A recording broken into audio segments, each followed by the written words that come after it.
Good evening, everybody, and welcome back to Wilbur Talks FPL, where we talk everything FPL and the Premier League in general. We're back for episode 11, favourite number, so let's make it a good one, guys. Um, but we are back just after game week 11, in fact, and we are, unfortunately, going into another international break. Well, luckily, it's the last one for a while, so we're going to within the episode today, we're going to just cover the game week we've just gone, and then we're going to do a bit of a review of what has happened so far in the FPL season, how we feel we're all getting on with our teams as well. But I'd like to welcome back Charlie and Sam, the regulars. As usual, they're both doing well. Yeah, all good here, thank you. Very good, thank you. Good stuff. Thank you for both coming on again. So I think we'll dive straight into it. And like I was just commenting to Charlie before the recording, we're used to Arsenal being the first game and letting him discuss that, but Friday night we had Southampton Villa on the Friday, so it wasn't the best game. I think I watched most of that game, to be fair. I think the only standout from that game was really Livramento getting the clean sheet, which certain managers would have enjoyed and certain managers would not have enjoyed, with them being on the bench while playing. Did we all play Livramento, or did any of us bench Livramento? No, Livramento played. Cancelo did not. Well, yeah, I thought Man City were going to concede actually against United, but what did I know? United are still rubbish. Yeah, I had no hesitancy in playing my City players against United. I made that mistake with Salah not captaining him, so I wasn't going to go back on that one. So yeah, I think that gives us a good touching point. I think we'll actually start by, instead of going through the fixtures first, we'll start by recapping over how we've done. And as you were the leader last time, Sam, from last week, would you like to tell us how your week went in FPL? Yeah, sorry, no, my microphone worked then. It was actually not too bad a week, to be honest, all things considered. I think I got 59 points against an average of 42. It started all right, I had Livramento in on the Friday night football for the clean sheet, and things were looking a little bit grim, actually, come the end of the day on Saturday. But some decent returns on Sunday, got up to 59, so again, over average, which is good. Managed to keep top spot in the league. Despite a couple of people's best efforts, managed to cling on to that one for another week. Pretty good overall. Was very pleased with Trossard coming in. I know his goal came from the penalty spot, but I was pleased with the reasoning behind bringing him in that he played in the false nine against Liverpool, and he was probably going to play in the false nine again this week, which he did, so I was pleased about that.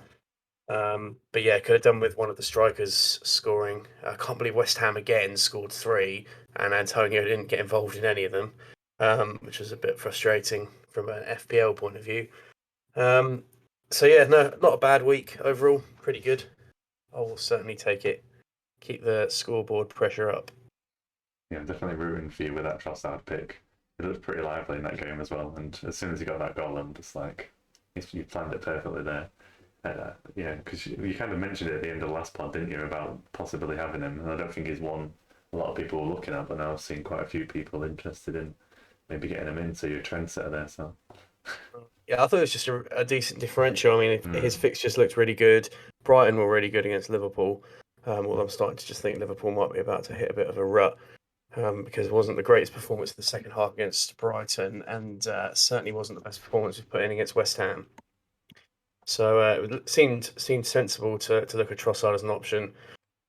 Like in FPL, in every season we like midfielders that play much further forward, which is Salah's ownership through the roof because he's basically playing off the right forward position. But as a midfielder in the game, Rafinha is similar. All of these kind of players, and Trossard's just on the other side doing the same thing. You've got Son as that option as well. But yeah, very frustrated to have taken out Cancelo. And backed Chilwell to get the clean sheet, and he didn't. And Buemo's been a bit of a damp squib since he's come in, hasn't really done too much. Same with Edouard, really. I think I got the timing on that one a bit wrong.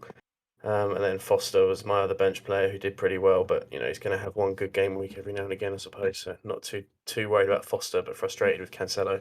To have 14 points sat on the bench from one player is a bit, particularly from a player who normally just doesn't even get considered to be dropped. Was a bit of a blunder. But other than that, decent week. Yeah, I kind of felt like that. Like Chelsea have been doing well in defence and keeping the clean sheets, but I didn't think they looked thoroughly convincing. So I was considering finally getting that Chelsea fullback in, but luckily avoided that. My other transfer didn't actually work as well. But yeah, Cancelo, yeah, is that a big one into? Yeah, I think you can't expect to have them Foster points because you know you're going to play Foster over Mendy. It's just luck of the draw, isn't it? But yeah, we'll mention Foster in a minute as well. How did your week go, Charlie? Yes, my went well. Finished on 75 points, which is always good. Again, just keep on cutting that lead from Sam down to 1 point now. So I'm pretty pleased with how things have gone over the last couple of weeks. Really good performance from most of the players, really, which is always good to see when the majority of the team is scoring a good amount of points and not just sort of high points from one or two players. So yeah, clean sheet with Ramsdale. Trent obviously got his goal and assist, and James, Cancelo, Livramento, Salah, Rafinha are all returning. I guess the only downside is I benched Diaz. I kind of had a similar train of thought that I didn't necessarily fancy the Man City clean sheet because I think despite all of Man United's poor performances, I don't think really up until now goals has necessarily been a problem. But yeah, obviously that was just shambolic on another level. But I'm sure we can come to that when we talk about it. But obviously of the two of them, I chose to play Cancelo just because of the attacking threat, and that's how it planned out. But I just didn't necessarily bank on the clean sheet. My transfer I used because I had 2 free transfers, so I just used one, which was to bring in Foden for Mount, which long term I think is the right decision. Didn't necessarily pay off particularly right now, although it was a 2-point net gain because Foden got his clean sheet and Mount came off the bench for a 1-pointer. But yeah, I think that one will work out long term. I think Foden is the right choice going forwards for Man City now. But in this particular game, and again, I'm sure we'll talk about it, but I think Foden was just used very tactically in that game. And Pep talked about it as well, about how he wanted his 2 wingers to just stay high and wide and pin the wing backs back, which is what they did. And I think that's kind of in part what allowed Cancelo to do so well, was because of Foden playing so far forward and wide, giving Cancelo space. So and even with all that, Foden still, hit the post and had a good few chances. So yeah, I'm sure that will come good.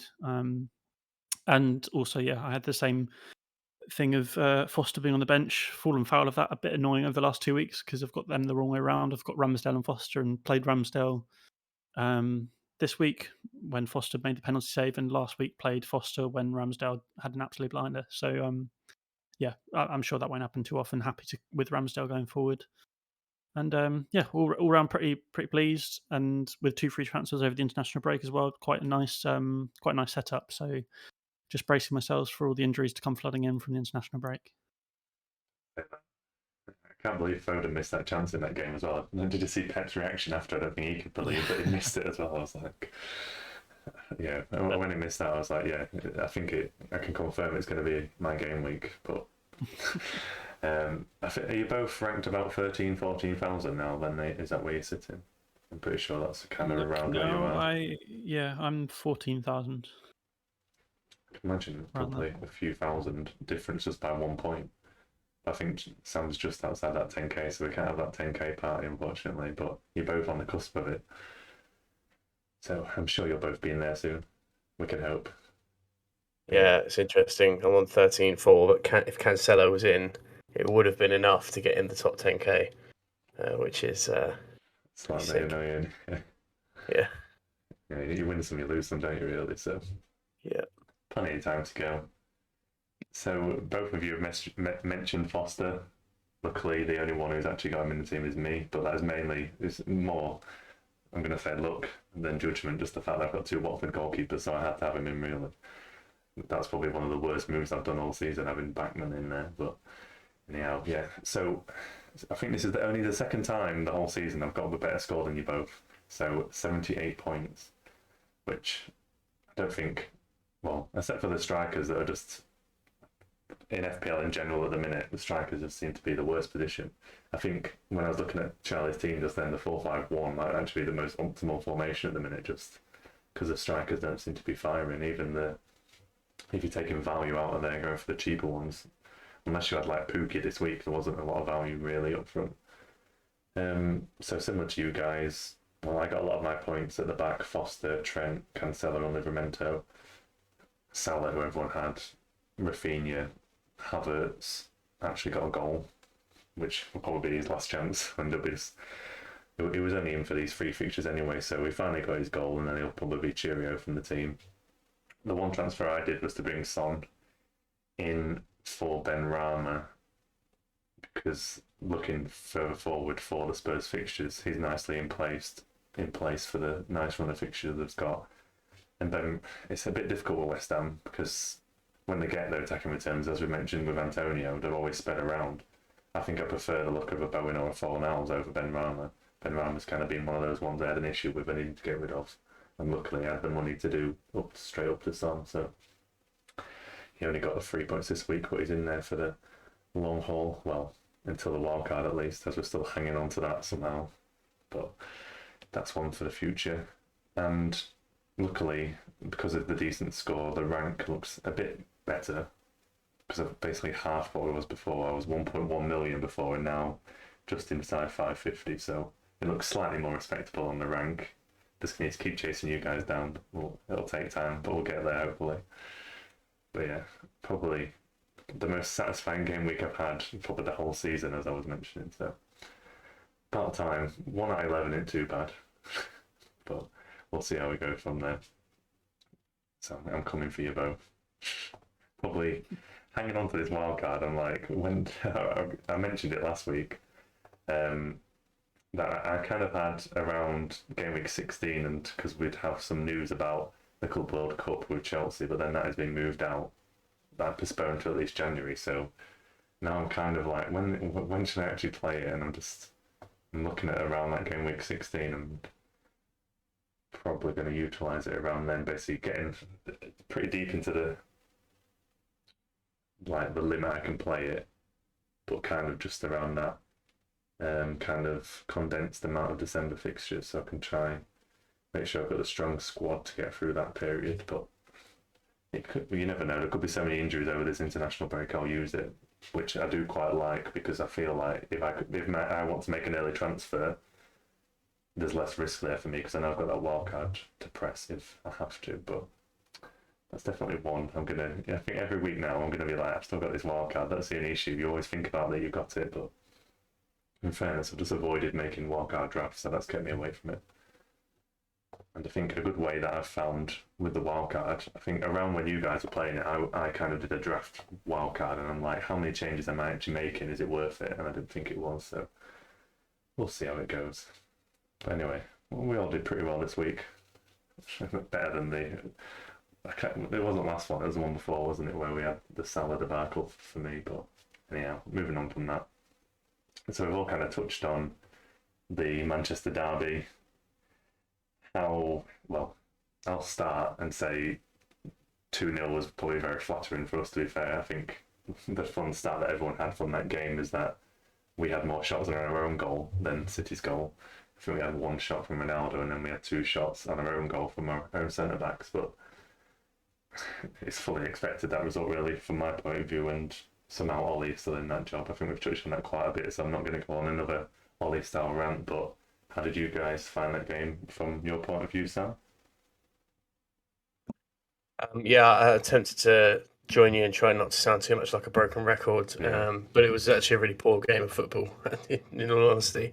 In terms of quality, I thought it wasn't the greatest watch at all, particularly second half. Manchester United offered absolutely nothing. City just keep the ball. The incredible stat about United having more shots against De Gea on target than they did against Ederson. It's just, it's crazy, really. We've got to keep things into perspective in that if Manchester United aren't beating, some of the other clubs in the league they've fallen victim to recently, then they've got absolutely no chance against Guardiola's City, who always seem to raise their game against Manchester United as well, particularly at Old Trafford. But yeah, it's just really poor from United in general. I don't really have too much else to say on it, because like I said, I don't really want to just keep saying the same thing over and over again, because I'm not sure how much value it holds in the context of the pod. But Manchester United are in deep trouble. Solskjaer's way out of his depth. I think mentally he's gone. I think he's literally just everything about the club is a mess at the minute. Even the pundits associated with the club, like Neville, Roy Keane, was like exploding at Mika Richards on Sky the other day. It was incredible to see. Like the whole club is just in absolute turmoil. You know, I'm not going to lie. I love to see it. I do love to see it. It's been so many years of Manchester United, giving it out to Liverpool for being in a similar position. I'll tell you now, Will, that club is a long, long, long way off winning anything. Might be close in terms of league position last year, finishing second, but that club is fundamentally unstable, with no direction, no plan, no idea, just this conservative mentality. I feel for the Man United fans. I do feel for the Man United fans, but at the same time, had it coming. They've had it coming. All the warning signs are there. You appoint an underqualified manager. What do you expect? So no real sympathy for me from Manchester United. Manchester City very good. I still think Man City are the team to beat this year. Just a bit of a crazy weekend.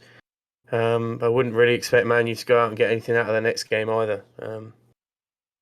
Spurs were super poor when they beat them. Spurs beat Man United to the star managerial prize that was available at the time, which was Conte, I guess. So I just don't know what Man United do now. I really have honestly not got a clue what Manchester United do now.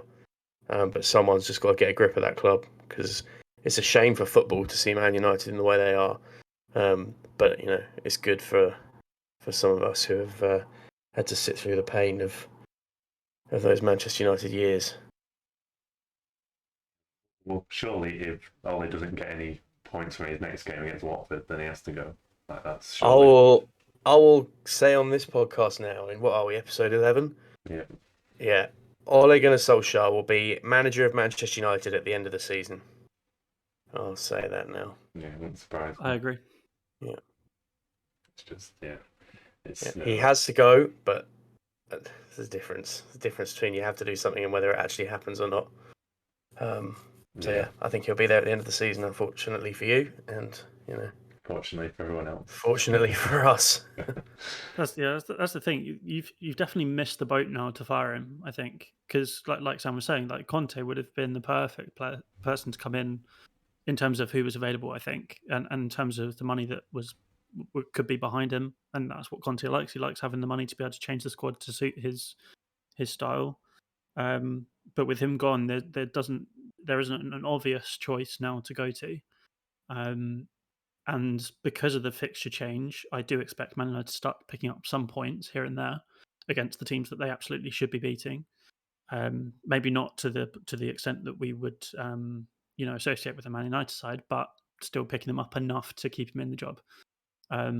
So yeah, I can't see anything changing either.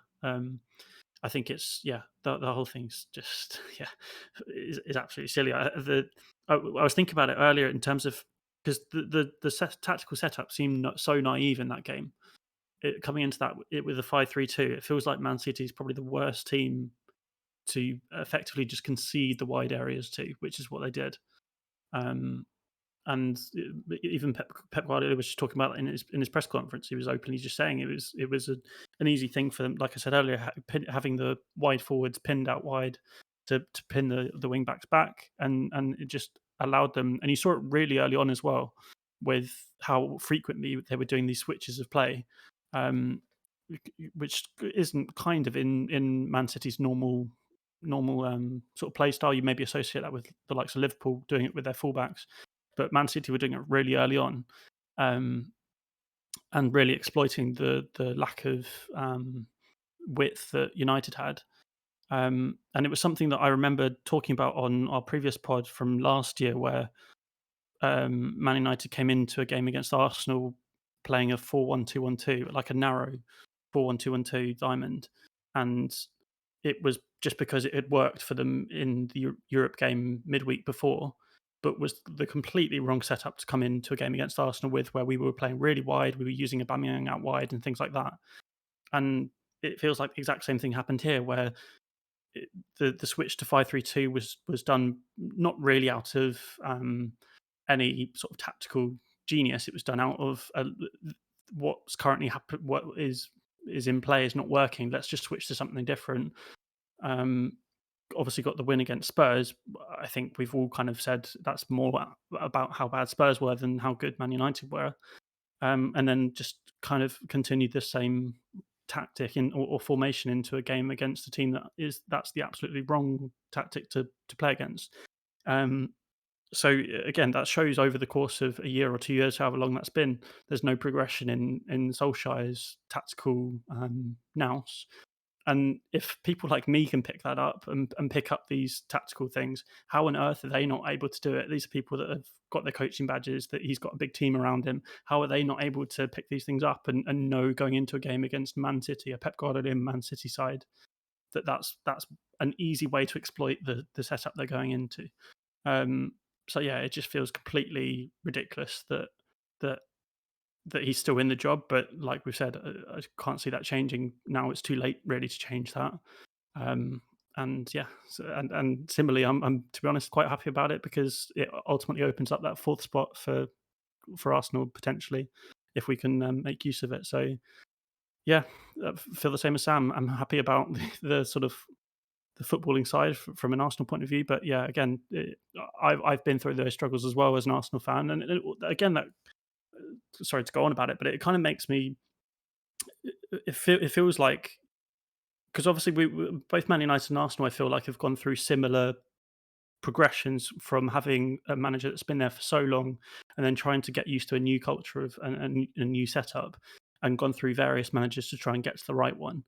Obviously, Man United started that process earlier, but it feels like at this point, Arsenal are coming back now above to, obviously at the moment you would say because of the European fixtures that Man United are in and involved in and things like that, you would still put Man United ahead, but it feels like that gap's now becoming much more level, and potentially based on this season, if things carry on as they are, you could see it switching, and it does just feel like Man United need to be making these more firm and knowledgeable decisions, such as sacking Solskjaer at the right time, to actually progress the club the way that it should do. But yeah, as long as it carries on like this, they leave Solskjaer in charge. Everyone seems to be talking about, the Glazers are fine with it as long as they can keep top four, but you can't really see Man United keeping top four at this rate. So it will be interesting to see what they do at the end of the season, when I guess that's, if they haven't sacked him by then, they're going to have to do something like that if you miss out on top four and end up in the Europa League or even outside of Europa League. Yeah, we won't go further into the certain owners, as I think we've touched on them before as well. I think I mentioned in the last pod as well that I think we was actually recording when the Champions League was on, and I wonder if they would have done anything if Ronaldo didn't get that injury time equaliser, because I mentioned that the top four in the Champions League is what they really concerned about the Glazers. So if they don't have, if they had the worry of getting out of the Champions League, I thought they might have to take action. But obviously got that equaliser at the end, and it might have changed it a bit. But yeah, we'll see what happens there. But like you said, I don't think he's going to go anytime soon, unless somehow Watford beat us in that game, and then we play Chelsea and Arsenal, where at the minute I don't think we'd get any points from those two games. And then you get into a point where, how can you keep someone in that role? I think even the fans at this point, I think if they'd done it even over the international break, they could have just cut off Ole, keep Ole as a club legend, but now they're just tarnishing his legacy as well. Not legacy, but obviously when he was there for as a player before. I think even you could see, I don't know if you saw when Van Dyke came on as well, the biggest cheer I've probably ever seen for a substitution. Just kind of the frustration from the fans that he's not being given the opportunity, and Ole just doesn't have any flexibility in his system where he wants to play. And yeah, that five at the back was very naive in the game. I think the main thing about that was they had the three centre backs, and there would City don't play with a forward basically, so there was two of our midfielders about compared to 5 or 6 for City, which just wasn't going to work ever. So just one final observation on this.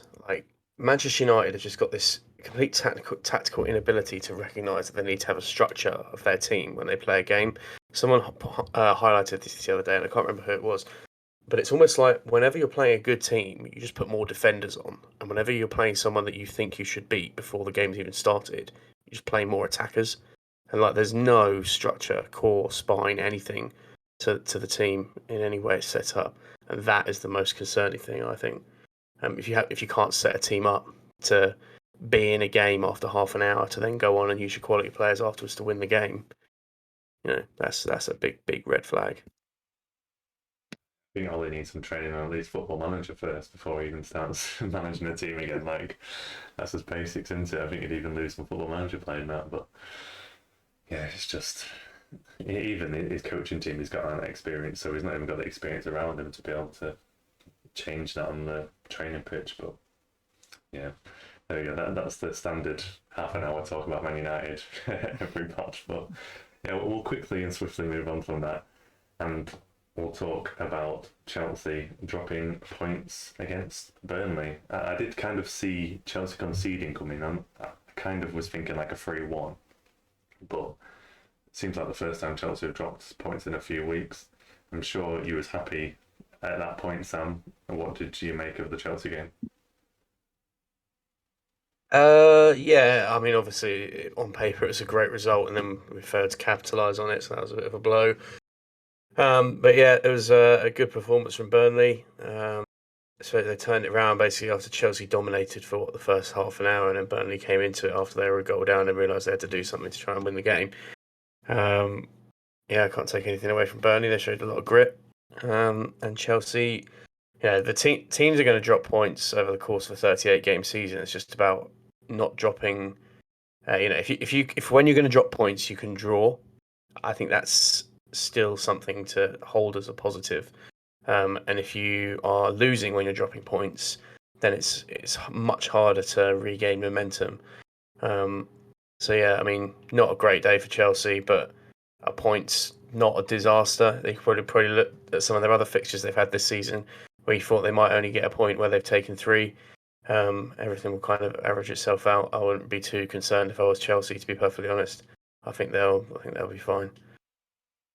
Yeah, I think you mentioned, didn't you, that actually extended their lead at the top of the league because of the results that happened. So it's crazy. Could have been a worse scenario for them.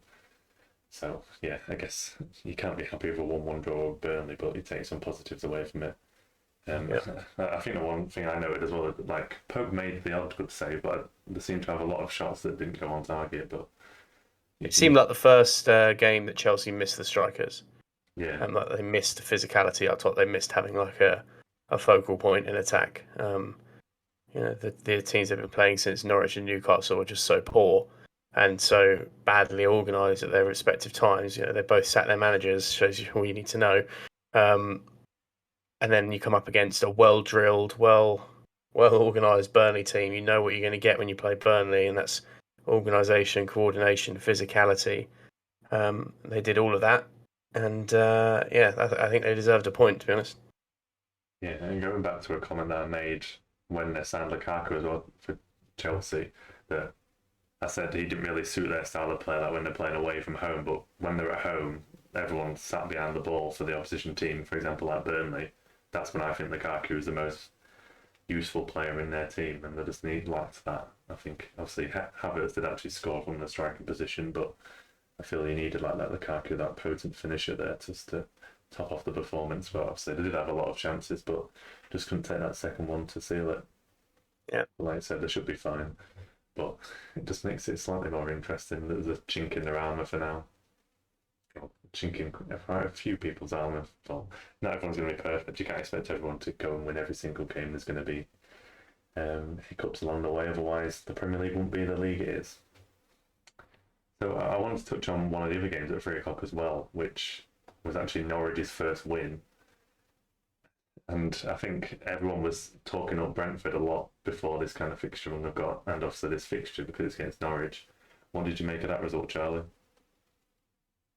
Yeah, it's an interesting one, especially with the backdrop of the fact that Farke then got sacked after. So you have to kind of assume that decision was already made and they would just wait into the international break to announce it. Because otherwise you would have thought maybe that gives them some consideration of whether to keep him or not. But yeah, I guess it's just one of those things. Similar to, like we said, with Chelsea dropping points, they're going to drop points over the course of the season. Brentford, we've seen, have been really good, but they are still who they are, and they are going to drop points here and there. And I think if they're going to, if Norwich are going to pick up points against anyone, it's going to be against a team that are like in that sort of mold of a team that they've come up with, and they have maybe Brentford have picked up points to this point this season that we wouldn't necessarily have expected. So there will be some kind of leveling out, and there will be these odd games where the likes of Pookie do spring up. I still don't think there's any chance that Norwich stay up, regardless of who they end up getting in. Supposedly, there's no. They've already said, kind of made quite clear that they don't want to bring in the likes of a Big Sam or the kind of getting out of relegation specialist type manager. They want a manager that suits their philosophy, which I guess is admirable in a sense, but it's not necessarily going to keep them up. But then if that's their philosophy and how they want to do it, and they know they're going to go back to the Championship, and effectively they are starting preparing for the Championship now, I guess, in a way. So yeah, I think it was a fair result on reflection of the game. And from Brentford's point of view, I don't know. I'm because we've, particularly for FPL reasons, been looking very closely at the likes of Tony and Mbeumo. I'm a little bit concerned about them, particularly that they've had this or in the middle of a good run of fixtures and aren't necessarily performing. And I don't know whether it's because they've picked up these points that we weren't expecting previously, that maybe we're just being a little bit we've kind of over expected what they can do. I've always had some hesitancy over Tony. That's why I ended up never bringing him in. I did consider him instead of. I ended up going Vardy, who definitely wasn't a good shout either. But I feel like particularly Tony is someone that when they're in search of a goal, he does play in his normal striker position. When they're not in search of a goal, so like this game, he was very much ending up on the end of chances, and in fact, for their goal, the ball just went over his head and then ends up at I think it was the left back that scored. But yeah, in games where they're ahead or kind of level, then he just drops deep, and yeah, there just doesn't feel as much flow to their play as there was previously in the season. And I guess we've just got to put it down to it's a long season. You're not going to be amazing in every game, and it's about trying to grind out these results, which they haven't quite been able to do. Obviously, it's their first time up in the Premier League. So it's maybe an experience thing, and they just needed that little bit extra of experience and quality in the team to kind of be able to grind out these results. But yeah, by no means is it any kind of sort of red flag for how they are. I think they'll be absolutely fine over the course of the season. And on the flip side, Norwich will absolutely still be going down regardless of the result. Yeah, I think it's naturally because we've seen them do decent in some of the harder games, and then obviously when you get to a nice fixture and you expect them to naturally do well. I was thinking maybe obviously in those games they've had to play a lot different style, because you'd expect when you play Norwich at home you're going to have a lot more of the ball and have to kind of dictate the play a lot more, so they might have struggled with that kind of change in style from all the games they probably had before, probably being a bit more competitive, but not taking anything away from Norwich in that game as they stepped up and got their first win. But yeah, kind of what you said as well. I've got Tony. Obviously, after you just slated him. No, I'm joking. But I was tempted by the double up on Brighton then on Brentford, but I was kind of put off because I wasn't fully convinced if they could both perform or either of them perform. And obviously, I'm glad I didn't go for the double up at this point. I think the next game as well, where they've got Newcastle, will kind of be another telling fixture. I think a lot of people lose faith in them if they don't get some kind of return in that as well. We might see a lot of the Brentford hype die down, but it's definitely one to watch out for. I still don't totally exclude them as assets going forward, but it's just one to be wary of, because you've got kind of Premier League potential.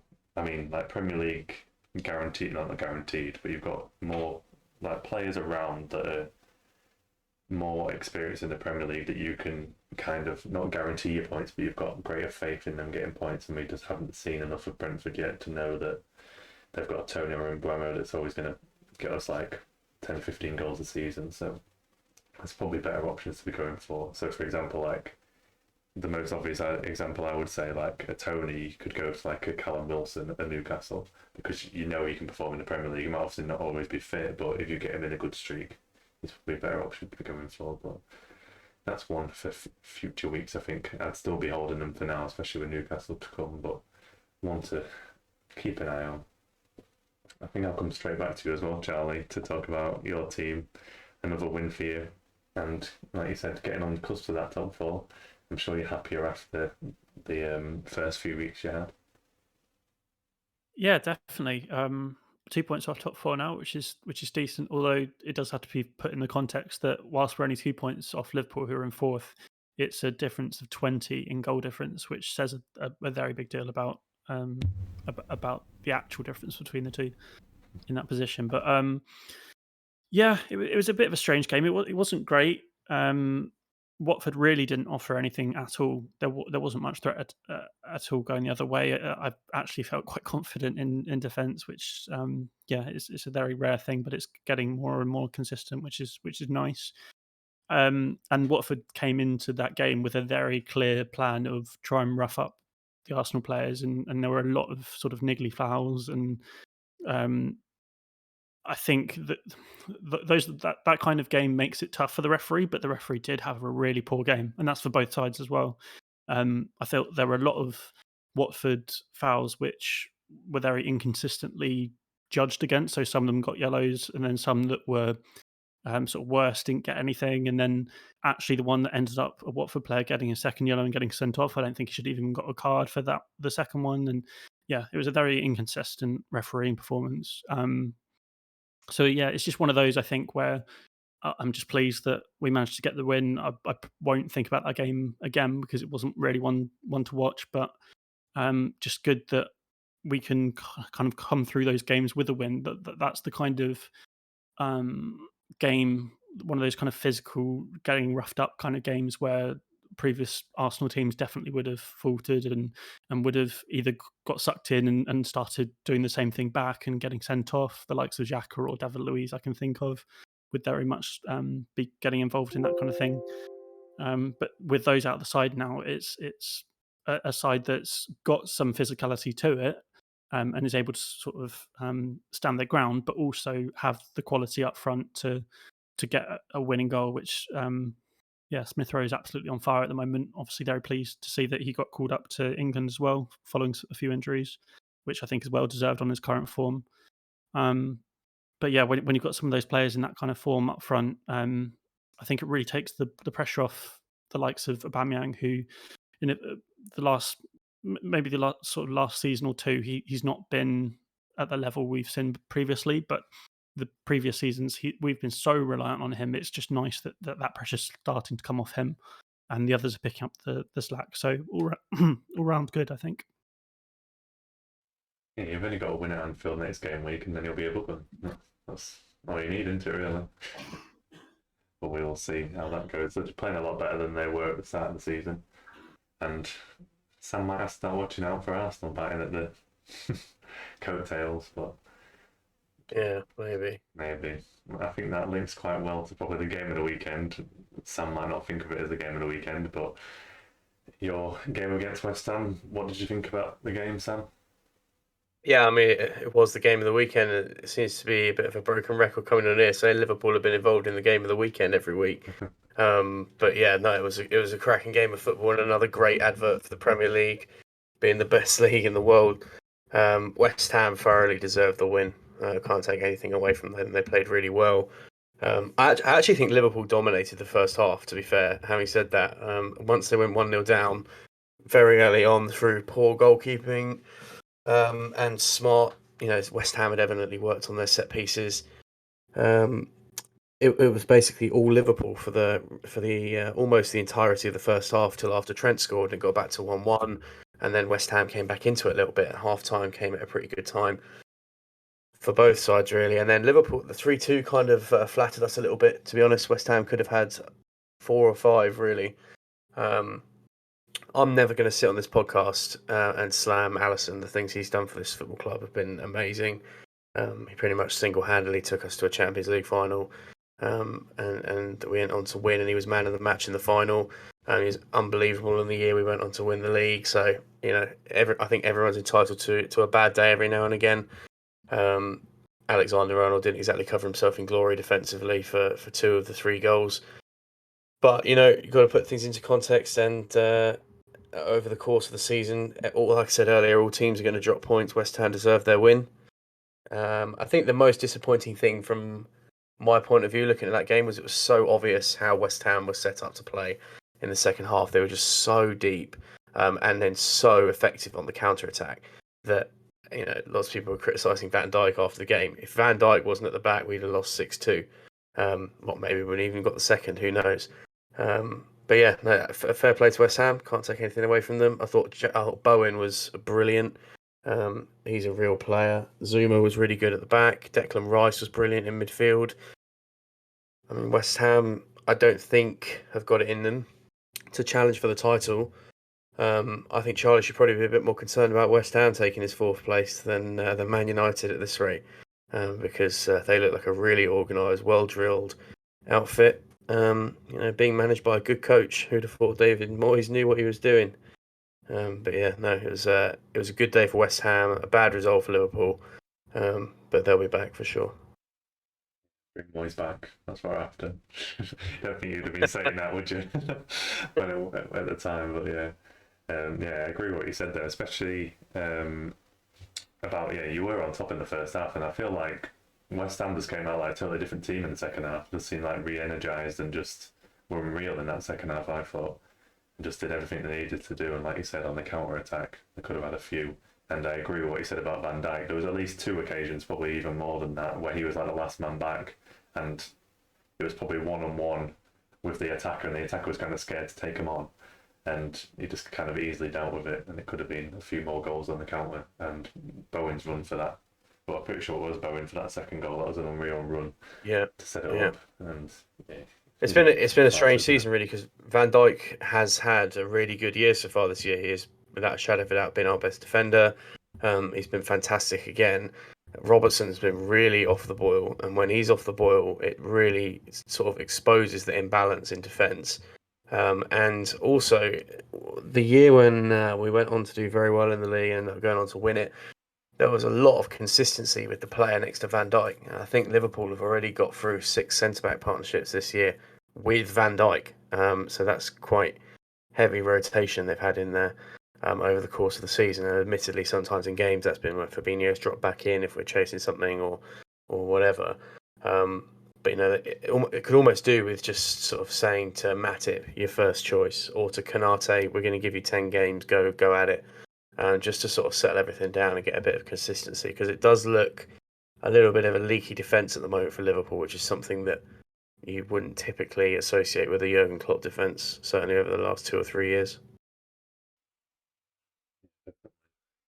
Yeah, I was surprised because didn't even Robertson get dropped for one of the previous games as well, or I'm not sure if he was rested as well. I mean, Tsimikas has been playing really, really well. I think he deserves his shot. And I would not be surprised if Tsimikas starts against Arsenal after the international break. I think there's, dare I say it, I think there's less of an attacking threat about Arsenal than there would have been about West Ham. I think Tsimikas could have a field day down that left-hand side. Robertson maybe goes away after the international break and feels revived, but he certainly hasn't hit top strides so far this season. Tsimikas is in great form. I don't see any reason why you wouldn't play him, to be honest. You know, there's a lot of things in football, and I do believe there is a certain element of footballers will go through form patches, and a lot of players at all of our clubs will sort of play based on almost street credit that they've earned from being, you know, sensational for a long period of time. But if you've got an obvious option, it's not like Andy Robertson's never going to play for Liverpool again. He's not bad footballer overnight.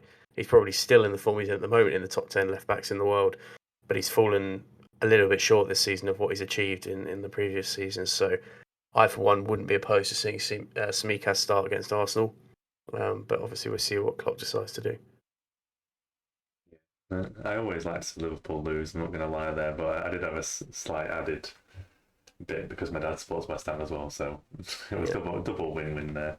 And I think it's quite funny that probably one of United's best performances, they actually won at West Ham.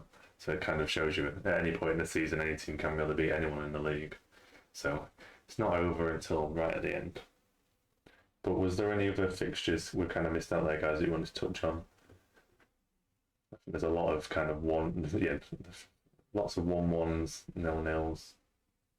Another win for Palace. The relegation fodder continues to rise.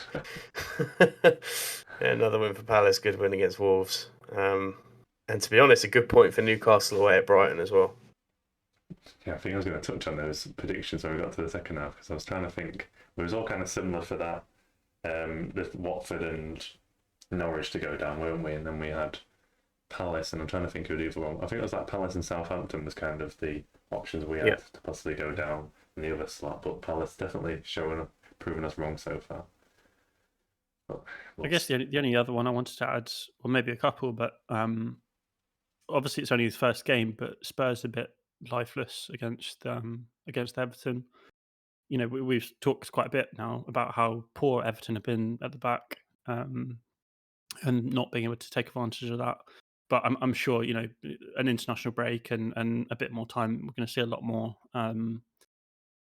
sort of a Conte team. He won't have had any time really to do anything for that game, but it was just interesting because similarly, like you, Will, I'm very keen on Son. You've already got him. I'm thinking about him. So I was kind of hoping for something in that game just to kind of give me the reason to do it, but I'm still quite hesitant based on that. And then I guess just touching on the Friday game, because actually I thought it was quite a decent game, to be honest, even though it was only 1-0, but it reminded me a bit of Leeds in their first season up, in that Southampton really like to attack and play fast football, but they are actually quite exposed defensively. It just helps that they've actually got quite good one-on-one defenders. But because of that 4-4-2 they play, once you break their first press, you can get through those two central midfielders, Ward-Prowse and Romeo. Then you're basically just running up against their back four. So they do offer a lot of opportunities going the other way, but Villa will just have no real sort of synchronicity between the team to be able to create anything against that team. But I actually thought it was quite an interesting game to watch, quite an end-to-end game, considering it was only 1-0. But it was just an interesting way it played out. And again, like we're seeing with quite a few managers now, that resulted in Dean Smith leaving as well. Yeah, I'm not taking anything away from Southampton in that game. I just remember like with Liverento as my only option in that game, I was like, we'll take a 1-0, we'll take a 1-0 and forget about it. But yeah, Villa probably offered something for about 5-10 minutes in that game, I think at the start of the second half. But you can see they've not been themselves this season, and it didn't really surprise me when I saw that they're looking for a new manager. But I think we'll touch on some managerial appointments in the second part as well, how we think certain teams might do with the new managers in place. But I think that wraps it up well for the game week. So we know what time it is as usual. It's quiz time. So, your favourite part? Well, I know you guys are just going to draw again, and we're just going to have to find a random player to go on. So we've got 2 rounds, slightly different again, not like how we did last week. So the first round is completely different. So we're talking about Premier League record transfers for round 1. So we're talking about the top 10 transfers in terms of value terms, and when I'm talking about these transfers, I mean transfers that Premier League teams have purchased, so not when they've sold a player. So we're looking at the top 10 players in terms of value purchased by a Premier League club, if that makes sense. Yep. In terms of value, and just a disclaimer before we get into this, it's actually the top 11 fees because one player appears in the list twice. So to keep it around 10, for example, they appear like second and fifth on the list. So to make be a 10 players, there's actually 11 different transfers that we're talking about here. So I'm just going to give it to you guys in turn to name one. If you get it wrong, you're out, and it leaves the other player to guess any remaining answers. But like I said, there's only 10, so I'm just doing this one as a bit of a warm-up round. Cool. So Sam actually equalised last time, so we'll let Charlie go first, because you're level at 5-5 at the minute. But yeah, over to you, Charlie. Okay. So incoming transfers. Yeah, into the Premier League. Just one disclaimer as well before this as well. So it's not including like add-ons based on performance, but for example, if you like do it in installments, for example, like if you pay 50 million up front, but then you have to play 50 million in a year's time, they are included. It's like guaranteed transfer fee, not like, oh, you get 10 million extra if you win a Champions League, if that makes sense. Yeah, I mean, that makes sense. I can't claim to know the ins and outs of every transfer dealing and what they were based on. But let's start with an easy one. Based on recency, Jack Grealish. Yep, that is correct. He is number one on the list, the most expensive player at 100 million. Over to Sam. Hey. Let's go Virgil Van Dyke. Yep, Van Dyke is on the list. He's down, quite far down, at 6th now, at 75 million. Back to you, Charlie. Let's keep with a similar area, and just to rub it in, I'm going to go with Harry Maguire. Yep, I'm not sure what you mean rubbing it in, but it costs more than Van Dyke. Just a little, yeah. Disclaimer there. So yeah, he's 4th with 80 million pounds. Won't mention that fee again. Back to you, Sam. Okay. Let's go for Rom Lukaku. Yeah, so Lukaku is that player that I mentioned that features twice on the list, because he's got his transfer from Everton to Man United and then into Chelsea. So he's the one that you could say appears. Well, technically he's 2nd and 4th if you're using that logic, because he signed Everton for Man United for 90 million and he signed for Chelsea for 97.5 million. So I'm glad you got that one out of the way earlier so I didn't get confused at the end. Back to you, Charlie. So I'm going to continue my theme of sticking the boot in. I'm going to go Paul Pogba. Yeah, so Pogba is, well, it depends where you put Lukaku in there, but technically he's the 3rd most highest value transfer at 93.25 million from Juventus. Yeah, don't disagree with that one. For Juve there. Yeah, and he's probably going to go on a free transfer again, isn't he? So, yeah, that's correct. Let's go for Jayden Sancho. Yep, Jayden Sancho is on the list at 73 million. Seems to be a lot of Man United transfers featuring on here, but not to mention that. Good business there. Yeah. So back to Charlie.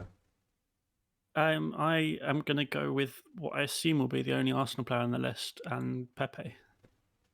Yeah, that is correct. That's why I made that disclaimer at the start, because I'm pretty sure that the structure of the deal is like over a number of years, isn't it? But yeah, the total value of the transfer is 72 million, which I'm not sure is repaid yet. I could take a bit of a stab at you on that one, but you've had enough stuff. You've got three of those, and I've got one of them. I'm okay, thank you. Yeah, we've got to have one little stab there. So yeah, back to Sam. Okay, let's go for Kai Havertz. Yeah, that's correct. He cost Chelsea 75.8 million by Leverkusen.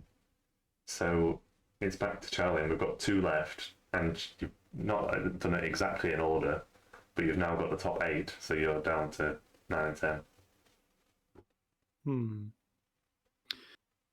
Well, there was one I was thinking of, but just because I think he's the most expensive transfer in his position.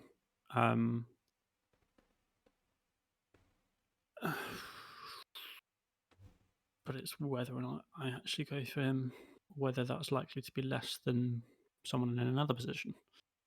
I haven't got any other names, so I'm going to go with him. I think Kepa is certainly the most expensive goalkeeper transfer in world football, or maybe not since Donnarumma, but in the Premier League at least. Yeah, Donnarumma was a free transfer, wasn't it? Oh yeah, of course. Yeah, good point. Kepa is the most expensive goalkeeper transfer, and he is on the list in 9th, 71.6 million, which is crazy considering he doesn't even play now. So you've put it over to Sam, who needs to get the 10th position. I think I'm in trouble here. I did have Kepa on the list as well. Yeah, I think 9 and 10 are significantly harder than... Well, I thought you might trip up on Pepe, so the last 3 were the hardest. I definitely know Pepe, but I've been ridiculed enough about that. Yeah, but I think 10 is quite difficult. Right, okay. So it's not going to be a Liverpool player.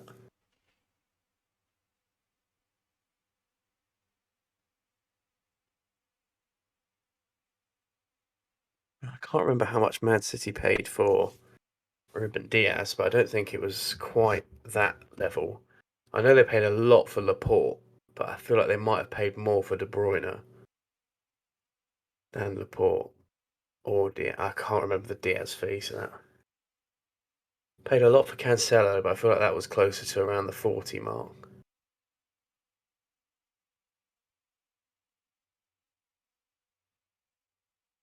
How much did Chelsea pay for Werner? I don't think that was in sort of the high 60 territory. Let's go for De Bruyne. Incorrect. Yeah. So Sam is out, and I'll give Charlie the chance to steal his point with one guess. No idea. You're welcome to guess. Yeah, no, I'll take a stab, but I've got no idea. I mean, yeah, Man City are in the habit of just spending a large sum of money, so I don't mind the logic there. But yeah, I don't know if any of those would have. Pulisic was quite a lot, I think, but I don't think he would have. He can't have been more than De Bruyne. I wouldn't have thought. And if De Bruyne is outside, then, yeah, I don't know. I am going to guess. Sam has a habit of guessing players that were actually right and then going off them, so I'm going to guess Diaz just to piggyback off that and hope it's right. No, he wasn't right with that one either. So okay. That would have been cruel, that one. So the player in 10th cost 70 million. They don't play in the Premier League anymore. It was a signing for Chelsea. A striker. Morata. Yeah. Yeah, and Crikey. that was the most I would difficult. never How have got that. 70 million. They paid 70 million for Morata. Oh my word. That didn't go well, that did it? And I think he only lasted like a year or two, didn't it? That is insane.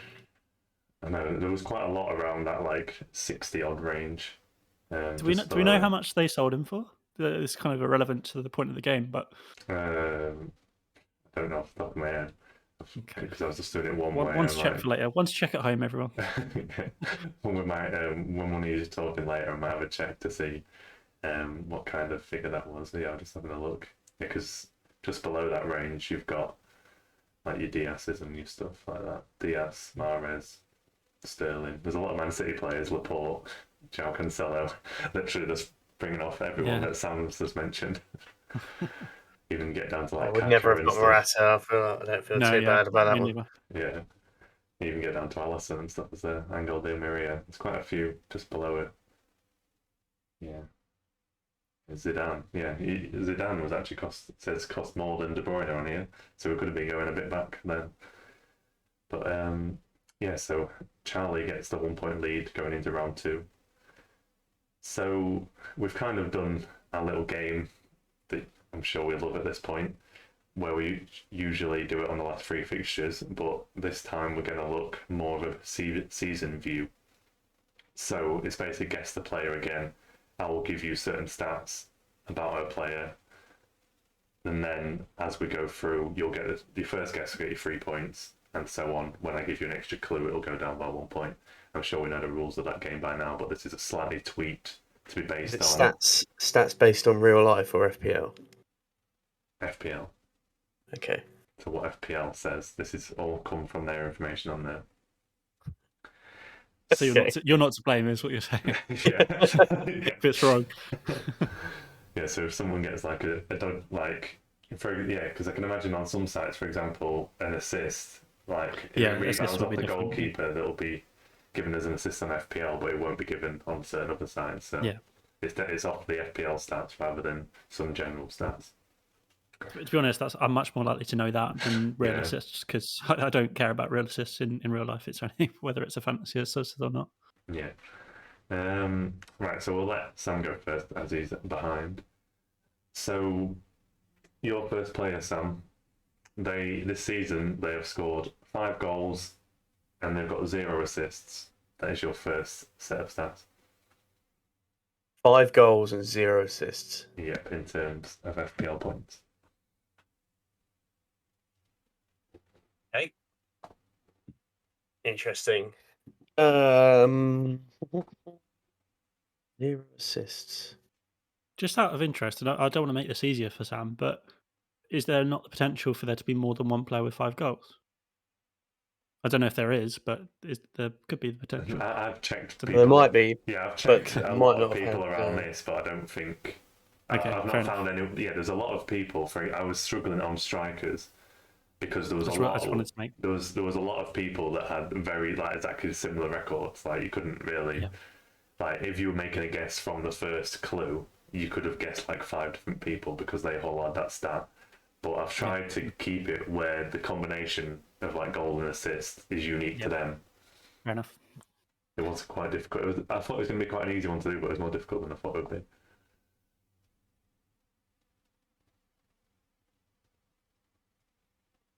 Right, well, I reckon players in and around the 5 goal mark. I'm not exactly sure how many they've got. Mane's got round 5. So is Jota. Well, I think Jota might only have 4.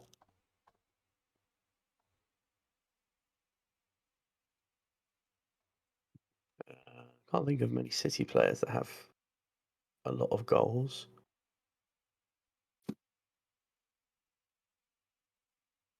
Chelsea players. I've been James and Chilwell are probably up there. But... I'm not sure. I'll start off with Mane. That is incorrect. He's got an assist probably. So your second clue is this player is a midfielder. Okay. I will warn you, some of the first clues on most of these will just give you the whole thing away. So you're pretty much guaranteed a point on most of them.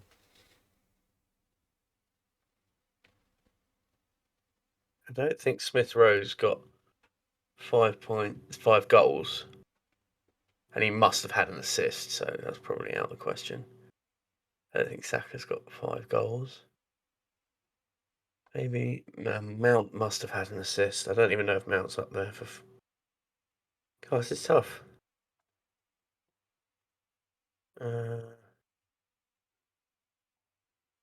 What about? I'm thinking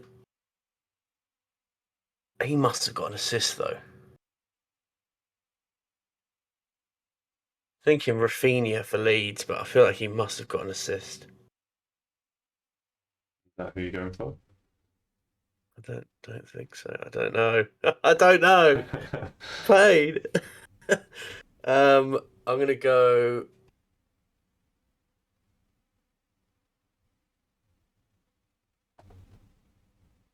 I'm gonna guess Jota.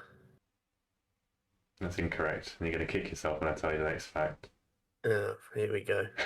So your player plays. This Brazilian winger plays for Leeds. He plays for Leeds United. Oh, brilliant.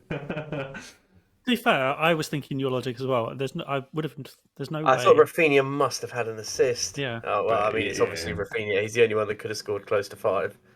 Yeah, it is Rafinha. Yeah, That's annoying. Well, the difference from Bamford isn't there, I guess. He's having to score a lot more goals than assisting them. Well, maybe he hasn't got the quality around him to finish them. They're probably still creating chances, but not putting them away. Yeah, so bad start. 1 point. Right, so go to Charlie. So your player, Charlie, has got 4 goals and 3 assists.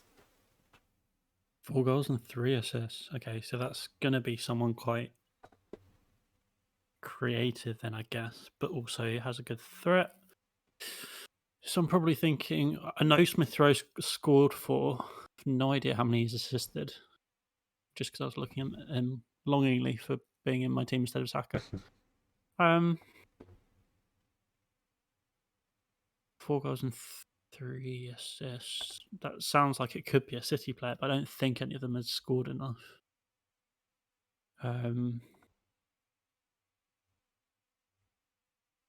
Yeah, I don't really have any good logic to go off, so I'm just going to guess Smith Rowe and hope. No, that's incorrect. Okay. So your second clue is that this player is a defender. Well, that throws the spanner in. I was thinking midfielder. Defender, okay. 4 goals as a defender, so that probably means it's going to be either like Cancelo, Trent. I don't think Trent or Cancelo have scored enough. They've probably got enough assists, but then it's going to be one of the Chelsea wing-backs. Chilwell scored. How many did he score? He scored quite a few in a row, but some of those were England games. And then there's James as well. So it's just a 50-50 between them two, to be honest. 4 goals and 3 assists. I can't think of many Chilwell assists. Whereas I know for a fact James has assists because I've got him in my team. I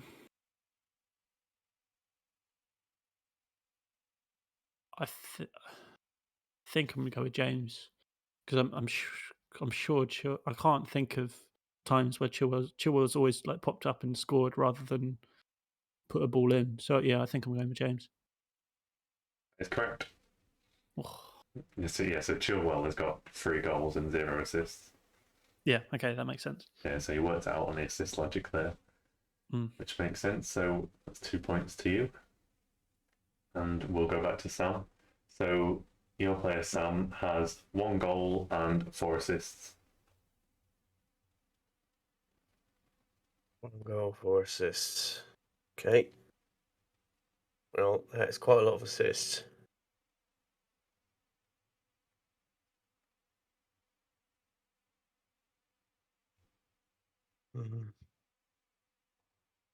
Well, 1 goal and a lot of assists is less likely to be a striker, you'd have thought, I guess.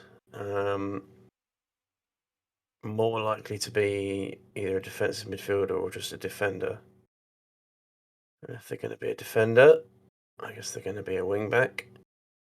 Can't think of many defensive midfielders that have got a lot of assists though.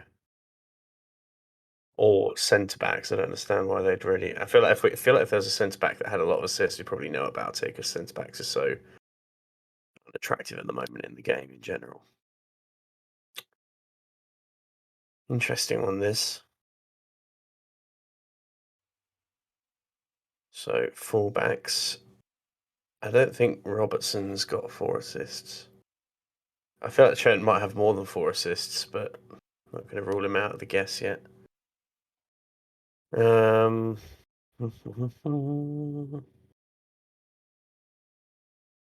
unlikely to be by Will's tactics of not using the same club twice. It's unlikely to be one of the Chelsea boys. Man United. Last week, so you never know. When was the last time Man United got an assist? I don't know. I feel like Right, I'm going to write a number down next to this piece of paper. Charlie, pick a number, 1 or 2. So you can blame me if it goes wrong. I'm going to say 2. All right, I'm going to guess Cancelo. It's incorrect. Yes. Oh, this is going to be so annoying. Who's the other one? I know what's coming. Nicola. So your player, Sam, plays for Liverpool. Yeah, of course it is. 2 times in a row. Let's go for number 1 then. Trent. Yeah, that is correct. Oh, that's that's pain, man. Again, the pain. Wow. That is unfortunate, I'm not going to lie. Right, I had to use the variance calculator there. Charlie was the variator. He only picked well. Of you. Right, so it's back to Charlie. So your player, Charlie, has got 6 goals and 1 assist. Wow, 6 goals. So that's probably going to be a striker then, I guess. Or is it going to be like I don't know, like an attacking? I guess Salah's got way more than that, surely by now. I can't think of many others that would have done anything great like that. I feel like Vardy's in that region. So I think that's going to be my best guess. I have no idea if he's got enough goals or not, but let's go with him. Incorrect. Okay. So this player is a midfielder. Oh. Okay. 6 goals for a midfielder. So it's got to be someone who either in a high-scoring team or doesn't play really as a midfielder.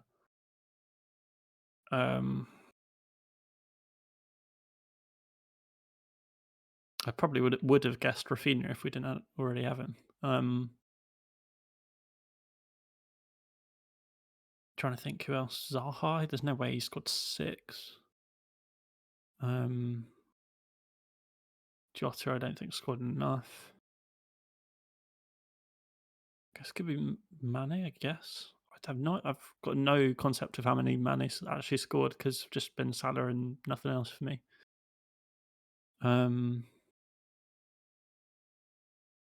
Son, maybe? Again, I don't know if he scored enough. I feel like that's the right. I'm on the right like profile of player now. I'm gonna guess.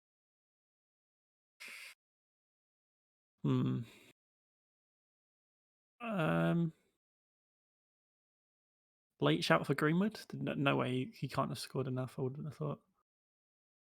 I'm gonna guess. I'm gonna guess Mane. That is correct. Breaking the rule, of course, that I can't use 2 Liverpool players just to throw some off. Nice. Yeah, nice. Yeah, that is correct. So currently, Sam is on 3 points and Charlie's on 4 points. So still decent. Can come back into it, Sam. So your next player, Sam, has got 7 goals and 1 assist. 7 goals and 1 assist. Yep. I know who this is. That will be helpful. Purely because my main man Mo is top of the goal scoring charts. My main man Sadio is up there. But there was another player who was tickling my eye when I was looking at transfers. Is that a phrase? Tickling your eye? That's pretty uncomfortable. Tickling my eye, yeah, actually, no. Tickling my face, you know. I think I know who this is. If I get this wrong now, this is going to be bad. But I think it's Jamie Vardy. I think it's Jamie Vardy. I'm going to go Vardy. Unfortunately, it is correct. Nice. I think Charlie might have helped with that one as well because he mentioned Vardy in the conversation with Mane and they had very similar. Vardy just had 1 more goal. Yeah, although I wasn't listening. Well, too busy just waiting. I was too busy trying to work out what I was going to do next. But yeah, no, fair play. I'll take that. Right, so back to Charlie. He's put the pressure on you there, Charlie, with a 3-pointer. So your player has got 6 goals and 4 assists. Goals and 4 assists. Wow. That is a lot, whichever way you slice it. Well, I think we can rule out a goalkeeper. We can rule out defenders, despite the wing backs. None of them kind of scored that many, surely. So we're down to midfielders or attackers or strikers. But like we said, I can't think of many midfielders that would have scored anything in that region other than Mane, who we've already covered, or Salah, who scored more than that. That leaves me with strikers. But again, who other than Vardy has scored a lot? And Aubameyang's been scoring in patches, but not enough, and certainly hasn't got 4 assists. I guess Firmino is the kind of player that could, but he's not been playing enough to do that.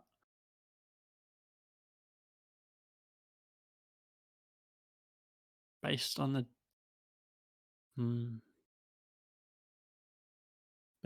team, I would say. Has he got? Did you say 4 assists? Sorry. Yeah, he's got 6 goals, 6 goals, and 4 assists. Yeah. In which case, there's because going on similar logic to previously, I feel like this has to be a popular FPL player, because otherwise we would have been talking about him 6 goals and 4 assists in, what is it now, 11 weeks. And it can't be, like I said, I've already ruled out midfielders, so I think it has to be Antonio. I can't think of any other striker that has had that kind of record. Otherwise, I'd be bringing them in, because I was actually going to rant a little bit on today's pod about how rubbish the striking options are at the moment. And Antonio's the only one I can think of that's had like a sustained good performance. Jimenez a little bit of late, but no way he's got 6 goals. So yeah, I think it's Antonio. I think he's the only one left. That's correct. Nice. So you matched the 3 Nicely points. Nicely done. Just to keep Sam just on his tail. Right. So that is helpful. The fact that he's 6 goals and 4 assists is quite a lot of return for FPL or anything. Yeah. Right. So we'll go back to Sam. So your player, Sam, 0 goals, 7 assists. Bizarre. Oh wow.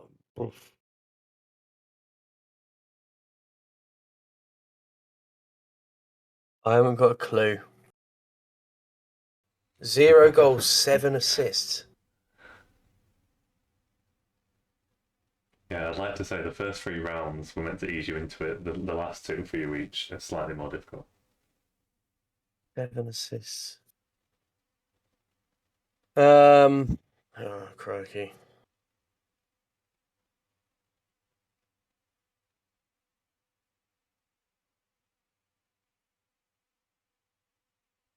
So this player has more assists. Has almost double the amount of assists than Alexander-Arnold. Right, players in the game I know have more assists than Alexander-Arnold. Salah, who has more than no goals.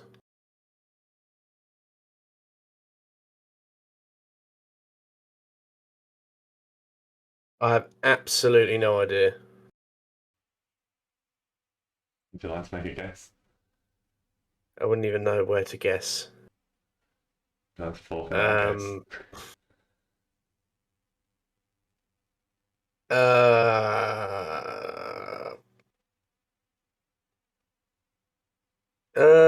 It's not a bad shout, actually. Let's go for Gabby Jesus. No, that is incorrect. All right. No, I'm trying to think which clue I should get you first here, because one's quite easy and then the other one still keeps it quite difficult. Let's go with the difficult one. Yeah, I think if I give first one, the last one now, you'll get it. Well, in fairness, there's still a slight doubt you couldn't get it, but I feel like by process of elimination, you would quite easily get it. I'm a conflicted quizmaster again.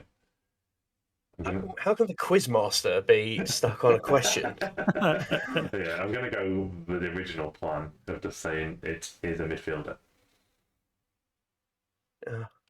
Thanks for the clarity.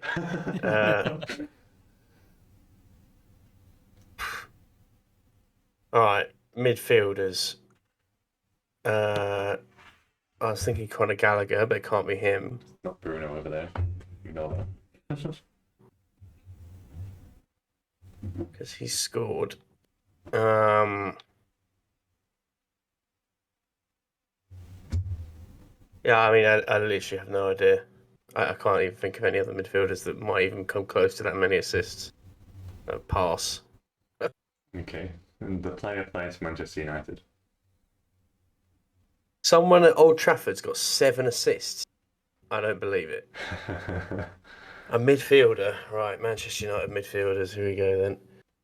Bruno. No, he scored. Oh, for God's sake.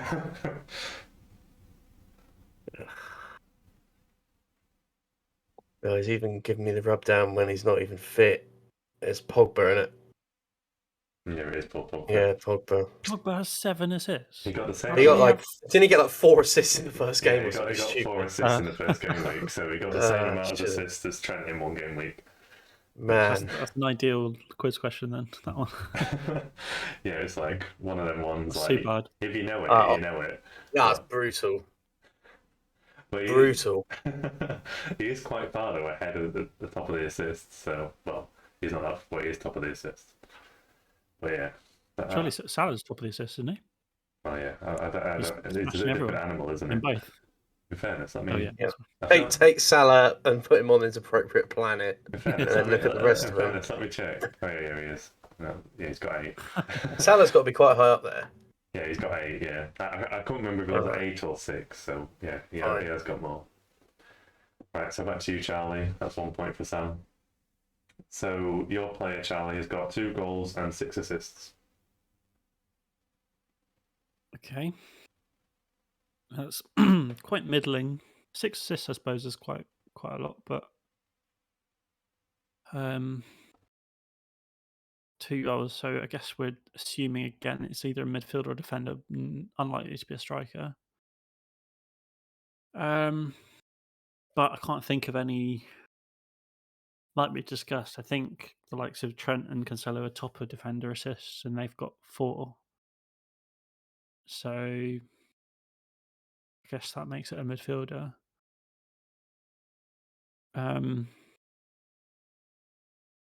2 goals and 6 assists. It's absolute lottery at this point, I think. I know one player I can rule out because I know exactly the goals and assists, but I'm not going to say it in case he comes up. I don't want to help Sam later. 2 goals and 6 assists. Kovacic? Yeah. That's incorrect. Yeah. Okay. So because I didn't help Sam very much on the last one, I'll give you the hint that it's a midfielder. Oh, cheers. Thank you. 2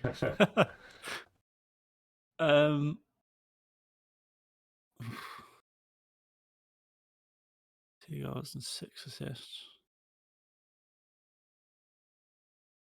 Maybe sort of like someone like a Decore or something, maybe. He's probably got the right number of goals. I don't know if he would manage 6 assists, though. That's quite a lot. I'm trying to think who's sort of advanced, but not too advanced. That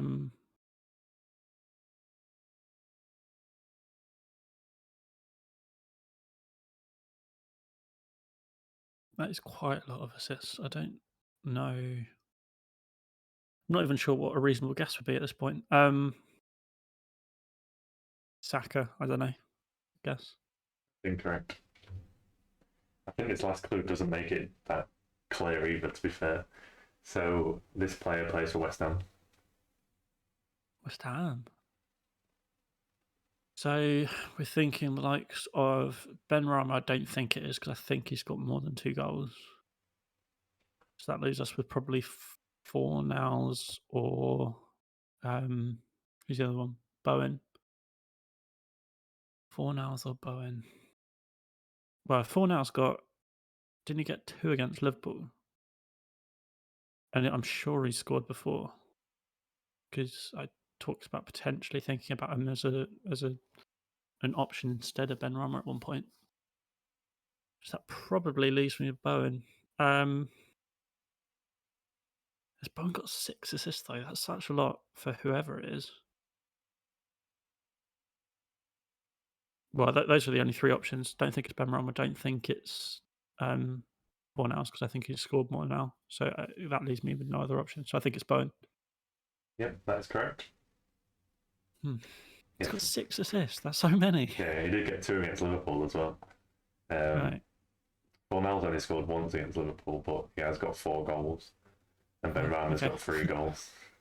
Yeah. Again, my lack of knowledge has helped me there. Yeah, you got there just about. Misunderstanding, yeah. Yeah, you worked out that they both had more goals, so that kind of helped you in the end.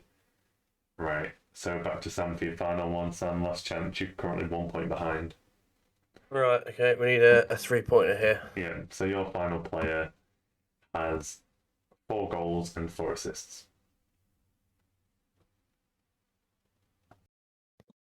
Out of interest, when I was working out my one before, when I said there was this player that I knew who it was, this is the one. So I know who this is. I'm glad I gave Sam this one then.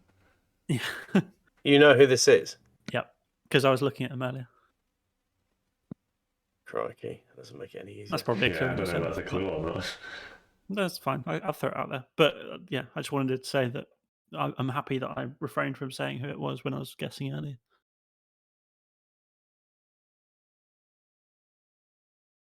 There's quite a few players in the league that have got 4 goals. I've got to get this. I've got to get at least 2 points here. So I have to take these first 2 seriously. Right. So Salah has, I think you said he had 8. Pogba's got 7. You threw a name in there, Charlie, with Kovacic, but I don't think he's got 4 goals. In fact, I know he hasn't got 4 goals.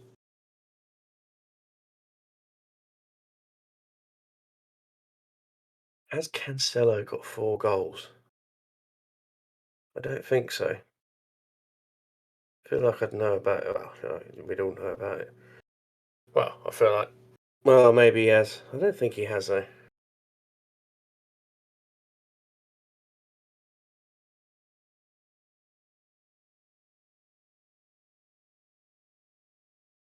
Going to be like, I feel like I've covered most of the bases from the big team. I feel like it's going to be like a weird team.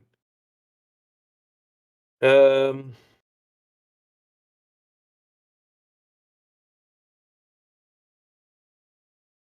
I'm going to gamble on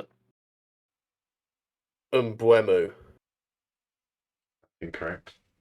Yeah. I wish he had. I was going to say, it's probably, has he even scored? Well, probably the reason why I put him in the team because he was playing in early. I don't know. Right.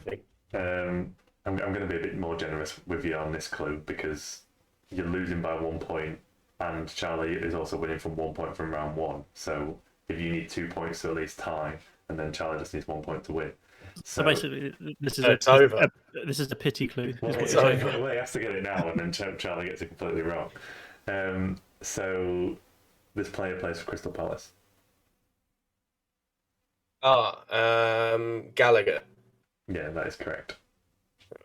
Nice. I feel like Charlie mentioned he was looking at Gallagher at one point, but I can't remember if that was on a pod or just in general conversation. Yeah, I think it was on a previous pod, but yeah, I was because I'm probably going to look at bringing him in to my team. So I was looking at his stats. Interesting. Saw that he was on 4 and 4. Interesting. Yeah, it's kind of the one that stands out 4 and 4, isn't it? Right, so your last one, Charlie. So you need 1 point to take the win. So try not to mess it up too much.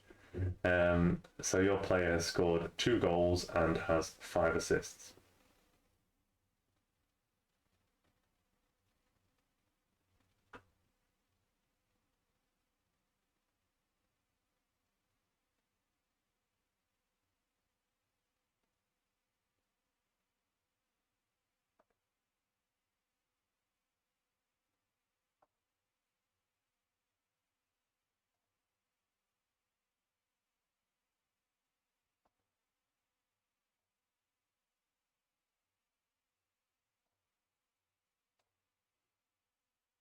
You still hear me?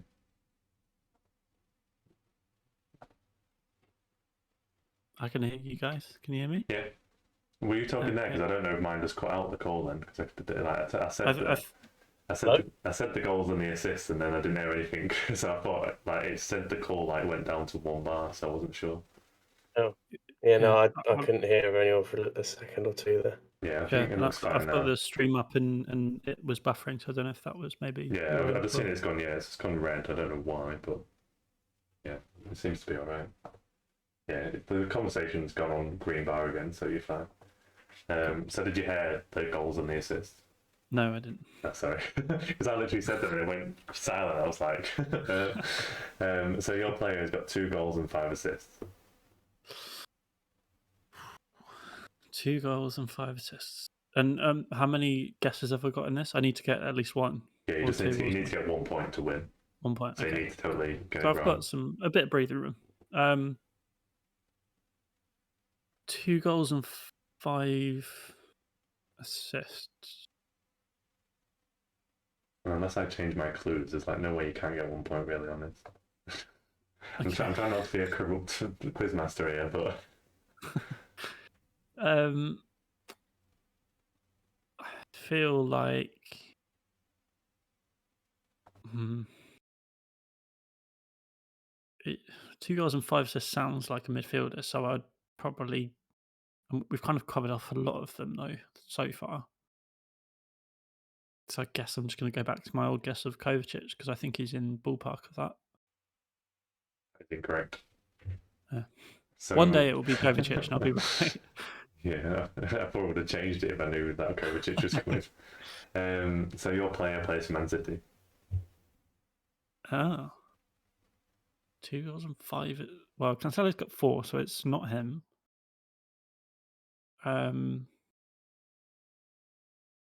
Let's think who else would have got anything. De Bruyne, I don't think has any assists so far. Who else have we got? Bernardo Silva's scored more than 2. Did you say 2 goals and 5 assists? Okay, so Yeah. Grealish just hasn't done anything really. Who else? Foden has scored a couple. I don't think he's got 5 assists.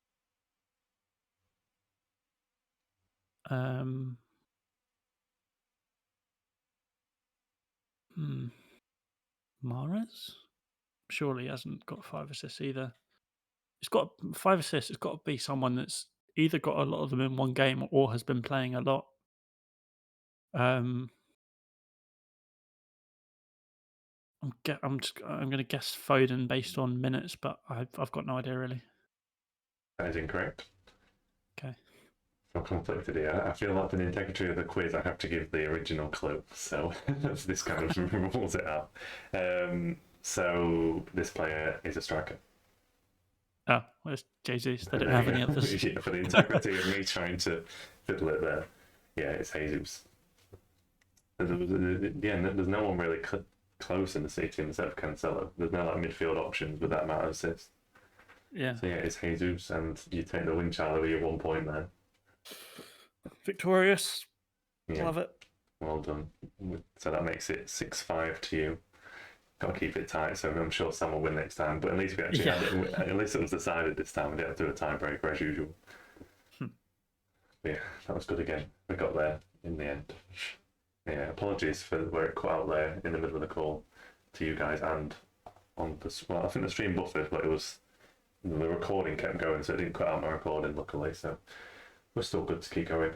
So I just wanted to touch on kind of a bit of a season review and kind of commenting on a few teams, how we feel they've gone so far and how we could see them kind of go in for the rest of the season. So I think the logical place to start with would be the title race, where I kind of think it's kind of as would have thought really, being quite close between those 3. I think when I did my predictions at the start of the season, Chelsea didn't have Lukaku, but I'm not sure Lukaku is the main difference why Chelsea are doing so well. So I think the only thing with the title race today is Chelsea probably doing slightly better than we thought. I don't know what your guys' thoughts are on that. What do you think of the title race probably between those three teams today, Sam? I'm not so sure. Chelsea doing slightly better than we thought. We probably thought they were going to be right up there. They had to be right up there after spending the amount of money that they've spent as well. I think it's just close. I think we said at the start of the season, excuse me, that it was going to be close. I thought Manchester United were going to be more in it than they are, and that's probably the only difference that I've noticed from what I thought was probably going to happen so far. Manchester City, Chelsea, and Liverpool are going to win a lot of games this season, and it's going to be the games like West Ham, unfortunately, where you've got to pick up those points, and the teams that probably don't have it in them to go 38 games and finish top of the pile are probably not going to beat the teams like West Ham. So it's a bit of a concerning result, really. Nothing against West Ham at all, but if you're going to win the league, the big results need to come against every other team in the league other than those in the round, where you can probably afford to take draws every now and again.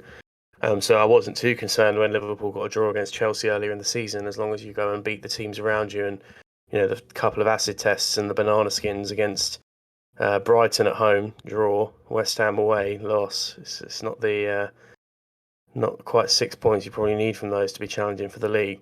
I still think City are the team to beat. They've probably just got the nous of being there, being in a title race, knowing what they've got to do when it comes down to it. But yeah, it's going to be very close for the rest of the season. For the whole run-in, it's going to be close. I'm looking forward to it. It's going to be a good one to be a part of. If you was predicting your top three, I'm assuming you're going for City first still.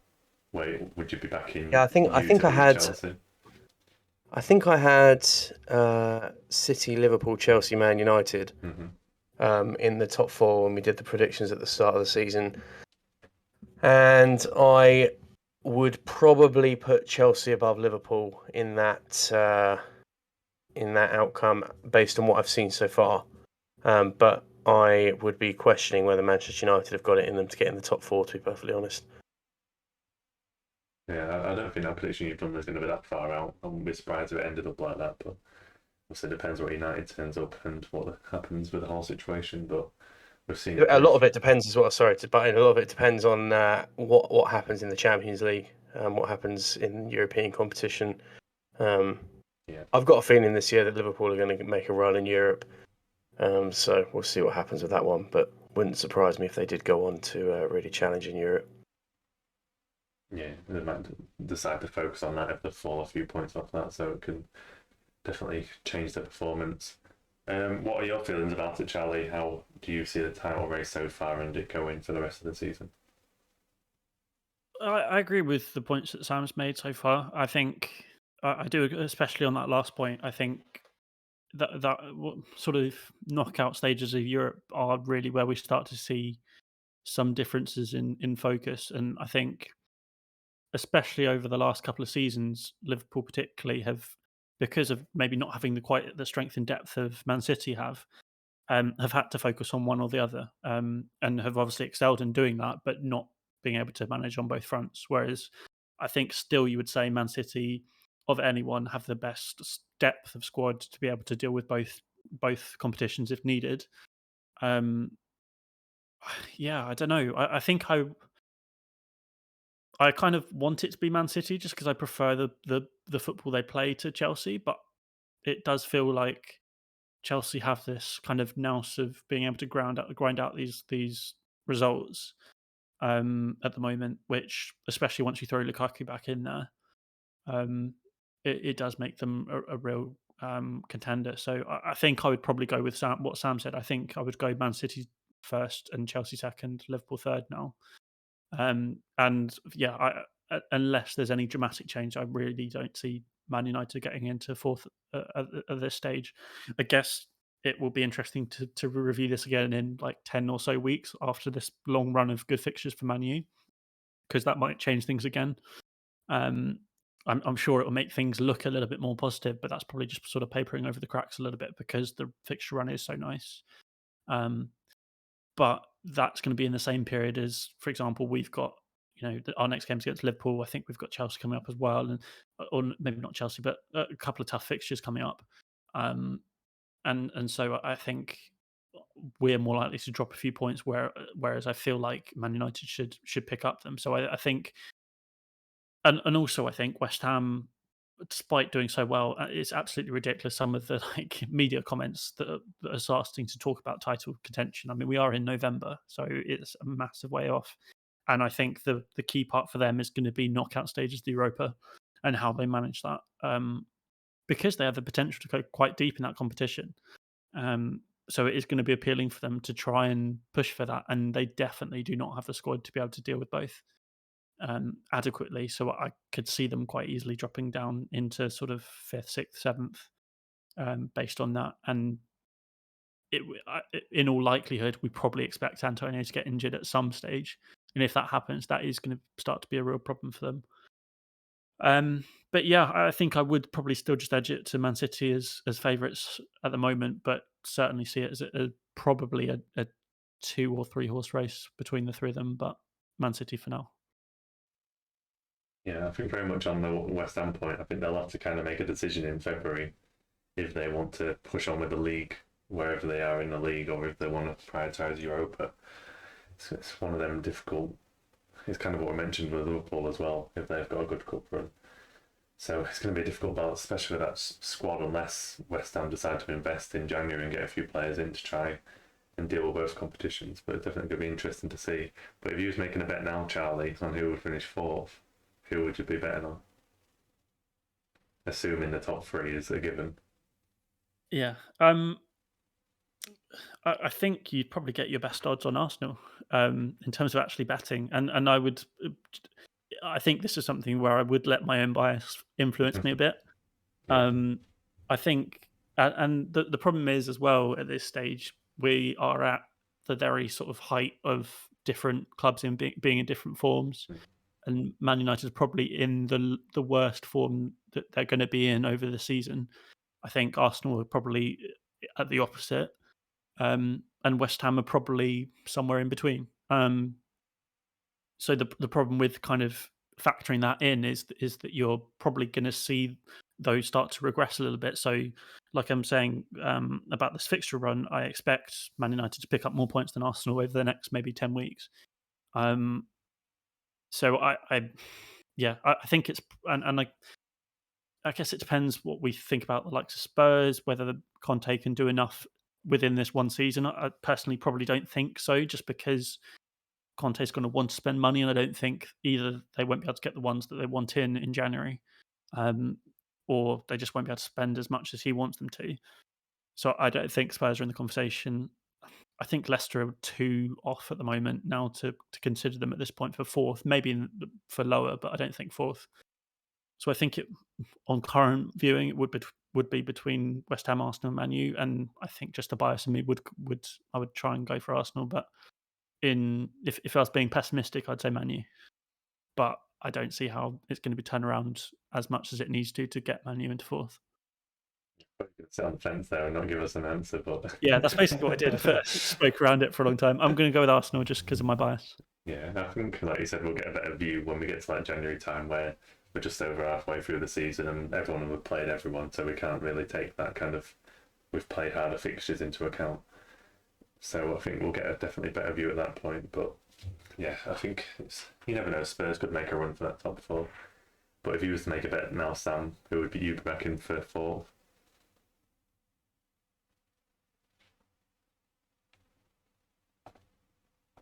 Is backing anyone? Oh, sorry, mic was switched off.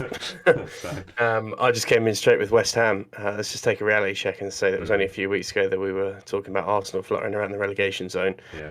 So let's just keep our feet on the ground for a second. West Ham have given me no reason to doubt at any point during the start of the season that they're not in the top 4 best teams in the league so far this year.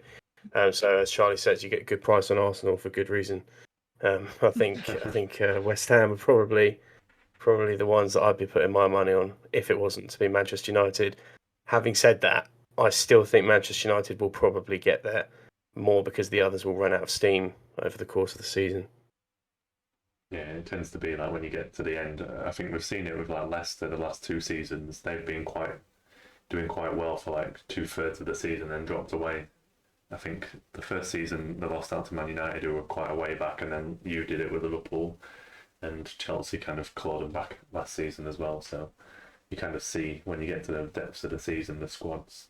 Well, if Ollie's still in charge and he knows how to use a squad, but that's a different question. Yeah, so that's kind of touching on the top of the table. So touching on the bottom of the league, do we give either Norwich or Watford any hope of staying up at all at this point? To either of you, to Charlie first. I don't think so, just because of what's happening around them. I think Newcastle almost have to not be relegated now, based on what's happened of late. And I think Eddie Howe is a positive move. I don't think it's their long-term goal, but it will do enough for now. He's maybe not the kind of manager they need to keep them out of relegation necessarily, but I think he is probably what is needed over the short term. But it will be interesting to see what happens come January. There's supposedly all this money available for him, and he's not necessarily someone that's used to spending a lot of money. But I feel like they should be able to get out of it with the backing that they've got. And then you've got the likes of Villa, I guess they're competing against, who've just got rid of a manager. I think the quality of players that they've got in their team now is good enough to keep them up. They've got a keeper that's been much praised for a while now. And then, yeah, they've obviously spent that Grealish money on quite a few different players, which just need time to bed in. But I feel like with the new manager coming in to implement their ideas, I feel like they can keep themselves up. And looking anywhere higher than that, I think they're all fine. So really, it just comes down to whether Watford can keep themselves above Newcastle in my eyes, and I don't think they can. So yeah, I think it's pretty much a certain. And Norwich, I have no doubts about the fact that they'll be relegated. I don't think there's any chance that they can stay up. So yeah, in my eyes, I think they are both definitely down. So on current form and how it sits now, is there any like standout team you're concerned about for like, that third relegation spot? Is there anyone you just see as like the underachievers or kind of teams that are going to struggle? Sorry, go on. No, go on, you go. I am slightly concerned about Leeds. I'm not saying that they're sort of Norwich era. I think Leeds have just got to be a bit careful. They are I know they're on 11 points, which I don't think they're going to be in the bottom two, but it is that third place of relegation that's going to be up for grabs. I don't think Watford are in a relegation fight. I don't think they're down by any stretch. I think Newcastle are in big trouble. Big trouble.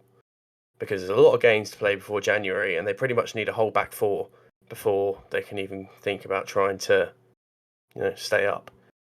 So I think Norwich and Newcastle are in big trouble. I think Newcastle are in a similar position to Norwich, in all honesty, regardless if they bring in a manager like Eddie Howe or not. Do I think there's too much difference between Eddie Howe and Steve Bruce in terms of managerial ability? Probably not. One of them's maybe a little bit tactically savvier than the other. One of them's, been in relegation battles more than the other. But the club, Newcastle, are in trouble, man. They're in big trouble. They're in a relegation fight, whether they like it or not. And they are already 5 points and a significantly worse goal difference off 17th. So, it's don't want to get too cut adrift too early. But yeah, I think those two are in trouble. I think Leeds have just got to be careful. Brentford are on a bit of a slide, but I think they'll probably be okay. Villa will probably be all right. Probably just got a bit too much quality, like you're saying. And Burnley, I don't think will go down under Sean Dyche. So, is there anything you want to talk about, Charlie? I know we got cut in there. I think for me, on the Newcastle thing, I think I agree to some extent, but I think Eddie Howe, in my mind, and things may have changed because it's been a while since we've seen him in the Premier League, and obviously his last sort of action in the Premier League was getting relegated with Bournemouth. But I feel like he is a really good manager for the players that they've got, especially the attacking players, and to get the best out of them. Whereas Steve Bruce was absolutely not the right kind of manager for the players that they brought in, because they brought in these kind of flair players, the likes of St. Maximan and Fraser to an extent. Obviously, he's just basically done nothing since he's come in. And Wilson, and these are quite attacking and good attacking assets for whichever club they were to play for in the Premier League. And I feel like Eddie Howe is the right manager to get those players playing to their best ability.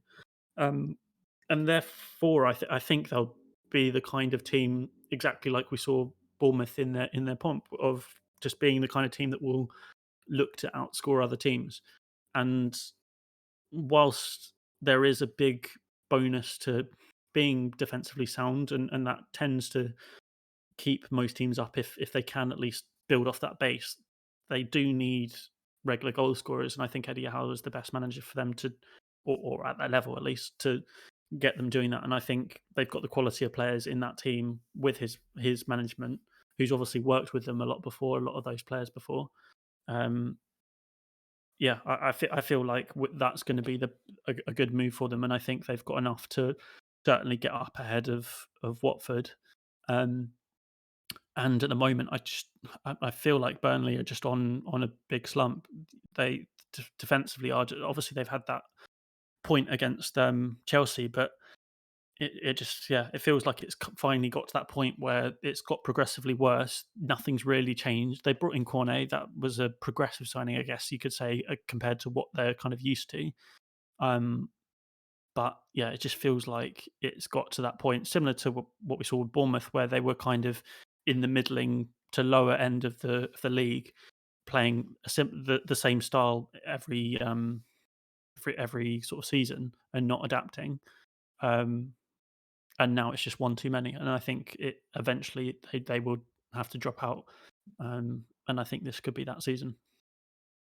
Just touching on that Newcastle thing there, Charlie. Like Wilson, Fraser, these are all players that went down with Eddie Howe. Like I know they had a very good first season up, but the last sort of relationship they've got working with him was ultimately a relegation one. I don't know if Eddie Howe. I'm not going to sit here on an FPL podcast saying Eddie Howe's a bad manager. I don't think he is a bad manager. I think he's a good coach. But in historical terms, I don't think he's traditionally done too well in dogfights at the bottom. There's a massive game coming up for Newcastle at home on Saturday against Brentford after the international break. Sorry. That's a huge game. They need to win that. They absolutely have to win that. They've got to start picking up points in the teams in and around them.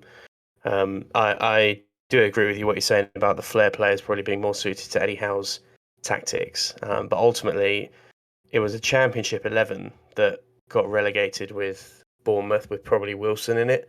The rest of them were probably just Championship players.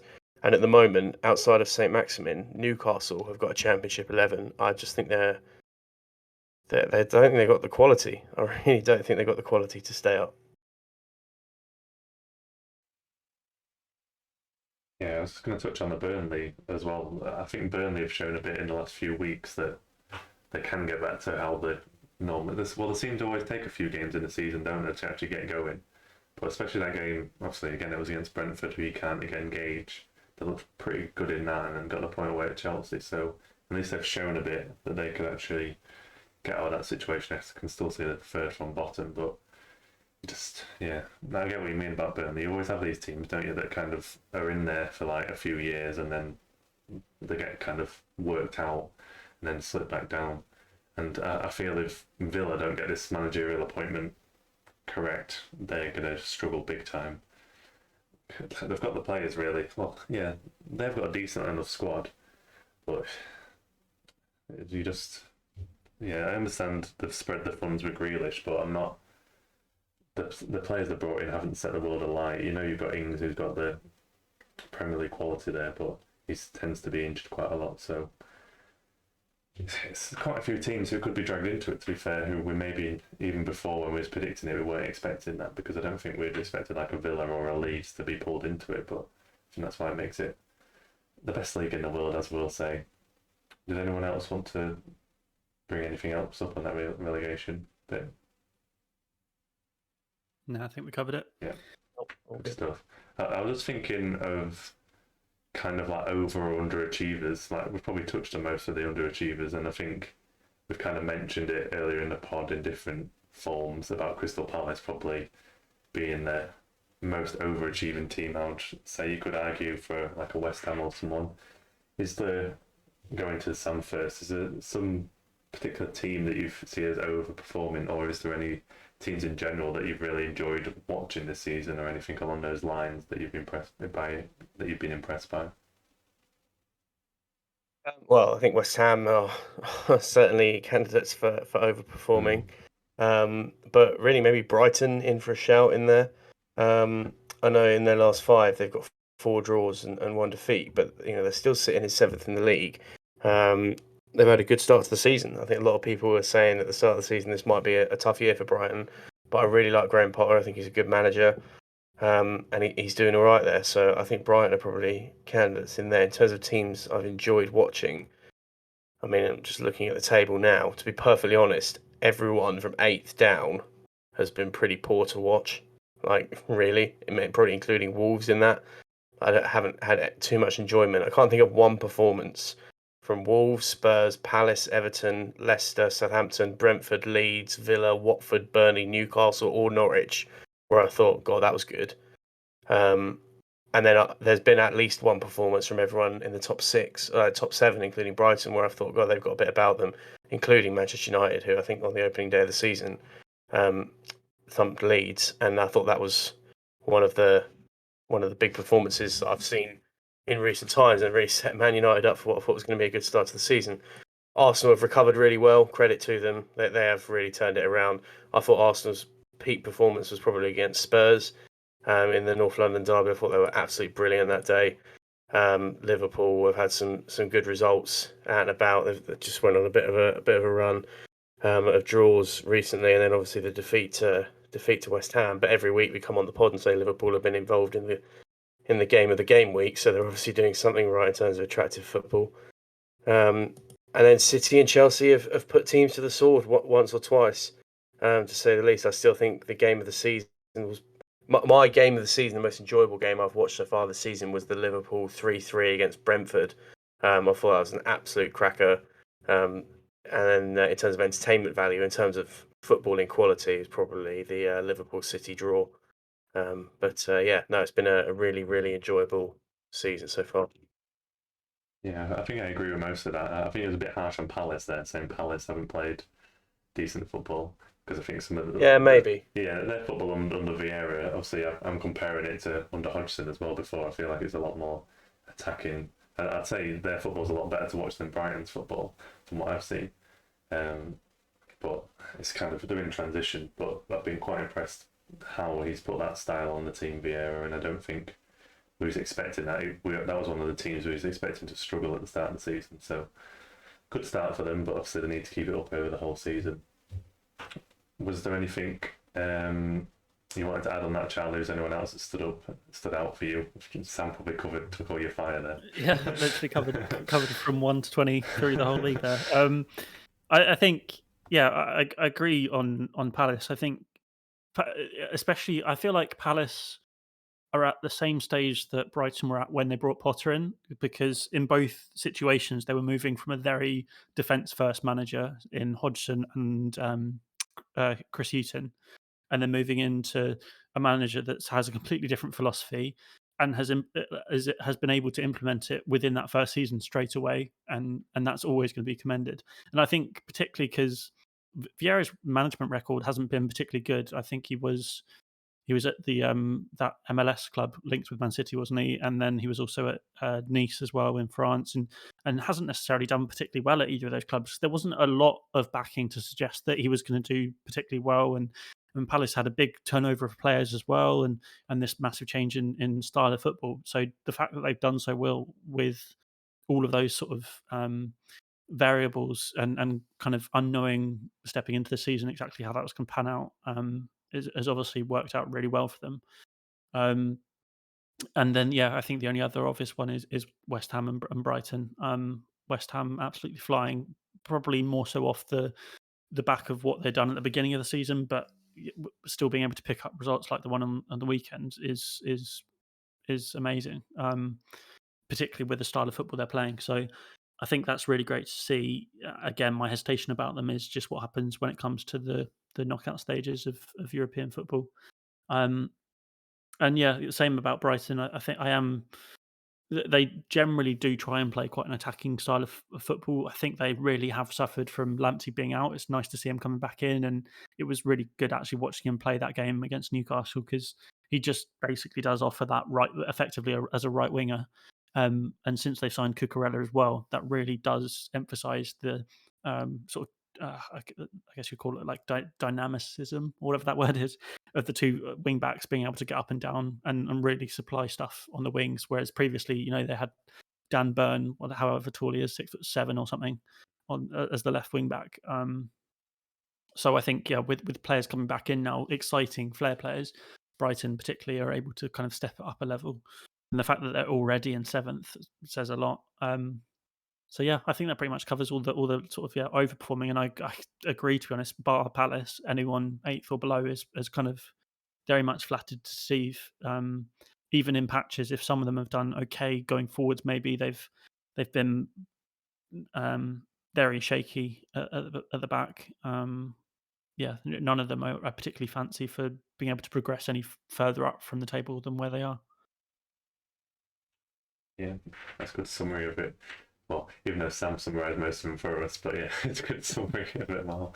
But yeah, I think we'd agree that it's been some pretty enjoyable games throughout the season, and long may it continue. I'm looking forward to getting past the international break, where we've just got like solid Christmas football. So we've got to enjoy it while we can this year, because I think next year it gets ruined by the World Cup as well. So definitely going to enjoy those 10 weeks in 10 game weeks in about 40 days. So got that to look forward to over the Christmas period. So I'm not looking forward to the African Cup of Nations in January. It's going to be a problem for us, that is. Yeah, I think it depends how early they go as well, because I heard rumours that they would go like after the Boxing Day fixture, like get out travelling. So then you'd probably miss 4 or 5 game weeks, is it? Somewhere along those lines. But about 5 games, yeah. Yeah, because you've missed probably 2 or 3 just in that between Christmas and New Year section. Yep. So, yeah, that's a concern we've got to look at. Liverpool have got to work around, but then in FPL it brings some exciting options of Jota and Firmino. Well, if you want to call them exciting, but I'll tell you what, Divock Origi in January, that is where the party is at. The only time you'll ever be on that party. Free up your third Liverpool option if you haven't already for the start of the new year. Big Divock is in town. Yeah, I think that's probably one of the main things we need to be watching out for as we get further into the season. African Cup of Nations. I've touched on the Club World Cup, which hasn't been properly scheduled yet, which will affect Chelsea because they won the Champions League.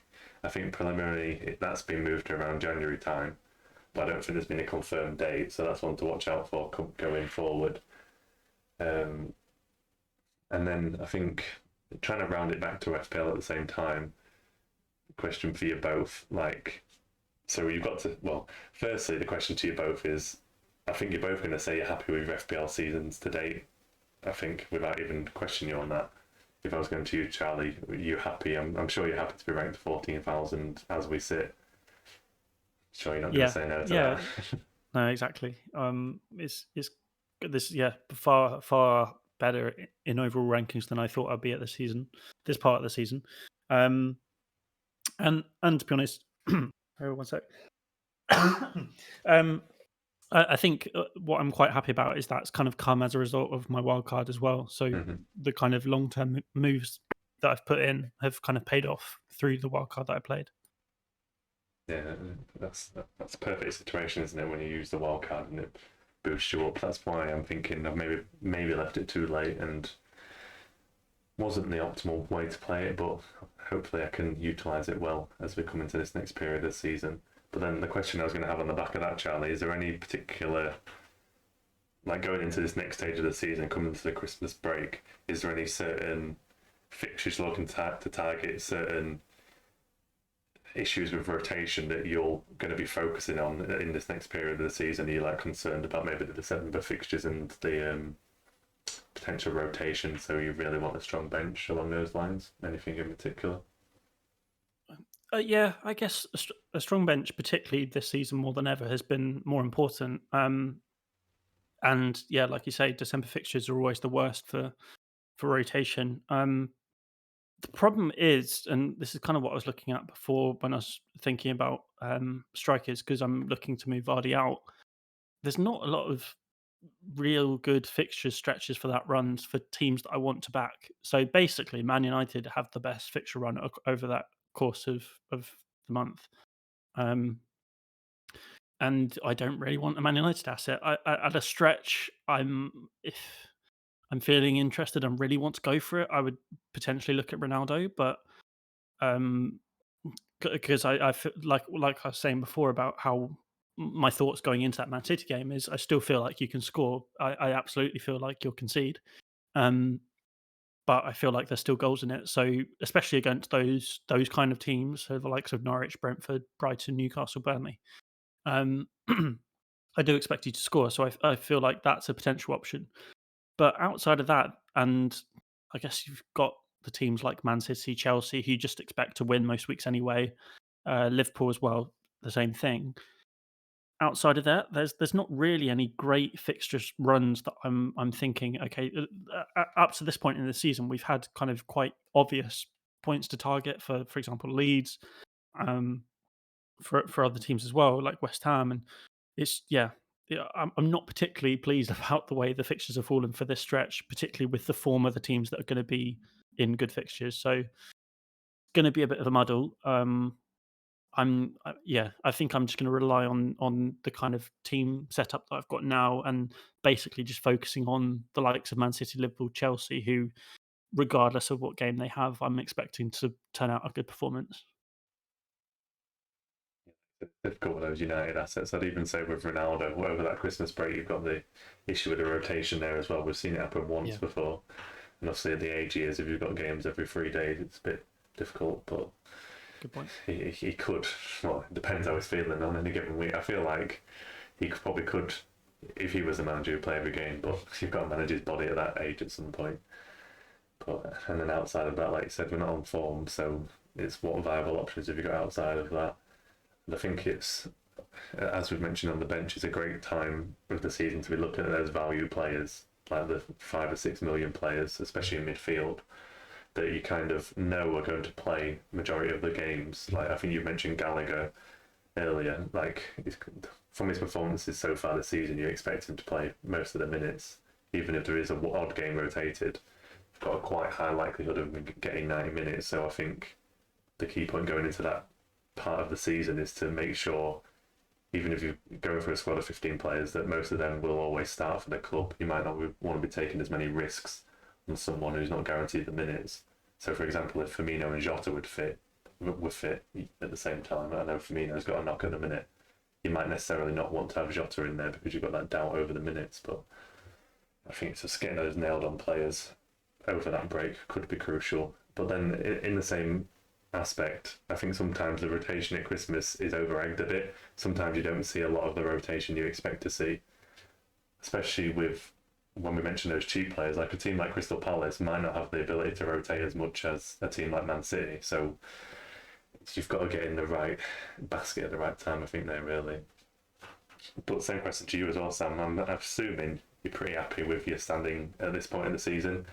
And have you got any immediate plans or stuff you're looking towards for maybe the Christmas period or beyond? And I know you've already started with your differentials with Trossard. Yeah, I mean, not really too many plans in the pipeline as of yet for what I'm going to do over the next few weeks. I kind of had sort of already started to look at the strategy of not downgrading as such, because I've already got 5 million in the bank, but just trying to sort of align the whole 15 with the December congestion, because the big sides that have got latter stages of the League Cup to contend with as well in amongst that December catalogue of fixtures. I think having a bench is going to be super important. So I'm probably going to utilise transfers, barring any major injuries, over the next few weeks in just trying to free up funds to bring in some options for rotation in and around my bench. So I think that's going to be the strategy. Any names in particular or runs in particular, not really sure, because having said that about the big boys, they've got the best runs over the festive period. So it's going to be interesting to see who can keep up their form. I do like Gallagher. I know Charlie said about him earlier. I like that as the look of an option, but I'm also not a fan of the double Palace, and I've currently got Edouard, so it might be a strategy looking at taking Edouard out, and looking at Gallagher in midfield. But I don't really want to blow 2 transfers on that. It seems a bit intense to do 2 transfers in one game week just to swap your Palace asset. So we'll see what happens, but no crazy plans at the moment. Again, kind of reinforcing the point of the strong bench and getting us through that Christmas period. I feel like I benefited a lot this week because I had no options on my bench really who I wanted to play. So, for example, with you, Sam, obviously you bench Cancelo. I don't think I really had options who I wanted to play anyway, so that kind of benefited me this game week. But getting into the Christmas period, my bench isn't in a particularly great state. Like Wood, Brownhill, and Marty, they're not kind of ones that I really want to be coming off the bench. Obviously, you might have one budget one, but it's definitely something I'm going to be looking at. So I think my strategy, obviously, with that wild card there, I'm going to try and look a bit differential over the next 4 or 5 weeks because I know those players don't need to be in my team after that point, and I can kind of create a fresh team. I've got fixated on that game week 16 in my head, slightly around that Man United run, as we've touched on, because I was hoping Ollie would get sacked before 16. Obviously, that's probably not going to happen. So I was hoping we're going to see some kind of change in how United are playing and maybe utilise the wildcard for that run. But at this point in time, it might not be used for that either. It might be one United asset in like kind of what Charlie touched on, but they're not filling me with confidence at the minute. So I think that's definitely what it's going to be, because I feel like I can take certain risks knowing I've got that wild card. I'm going to have to use it. I was literally, I think yesterday or the day before, looking at what date you have to use your wildcard for to see how far I can push it. But I think you have to use it by Boxing Day or something. I think it's close to that date, around late December. But that's definitely on my mind when I'm going to have to use that, of course. But yeah, I think that covers everything we wanted to this time, guys. Is there anything else you wanted to add to that? No, I don't think so. No, all good. Good stuff. I didn't want to cut you off if you had something else to mention. But yeah, that is good. Thank you both again, and thank you everyone for listening. And we will be again back next week. As we mentioned, we're doing this extra one in midweek, in the international break, and then we'll get back again for a preview of the next game week to come, and we'll have a bit of a feature on something else in the first half as well. So we hope to see you again next week, and appreciate everyone for listening, and we hope everyone has a great evening.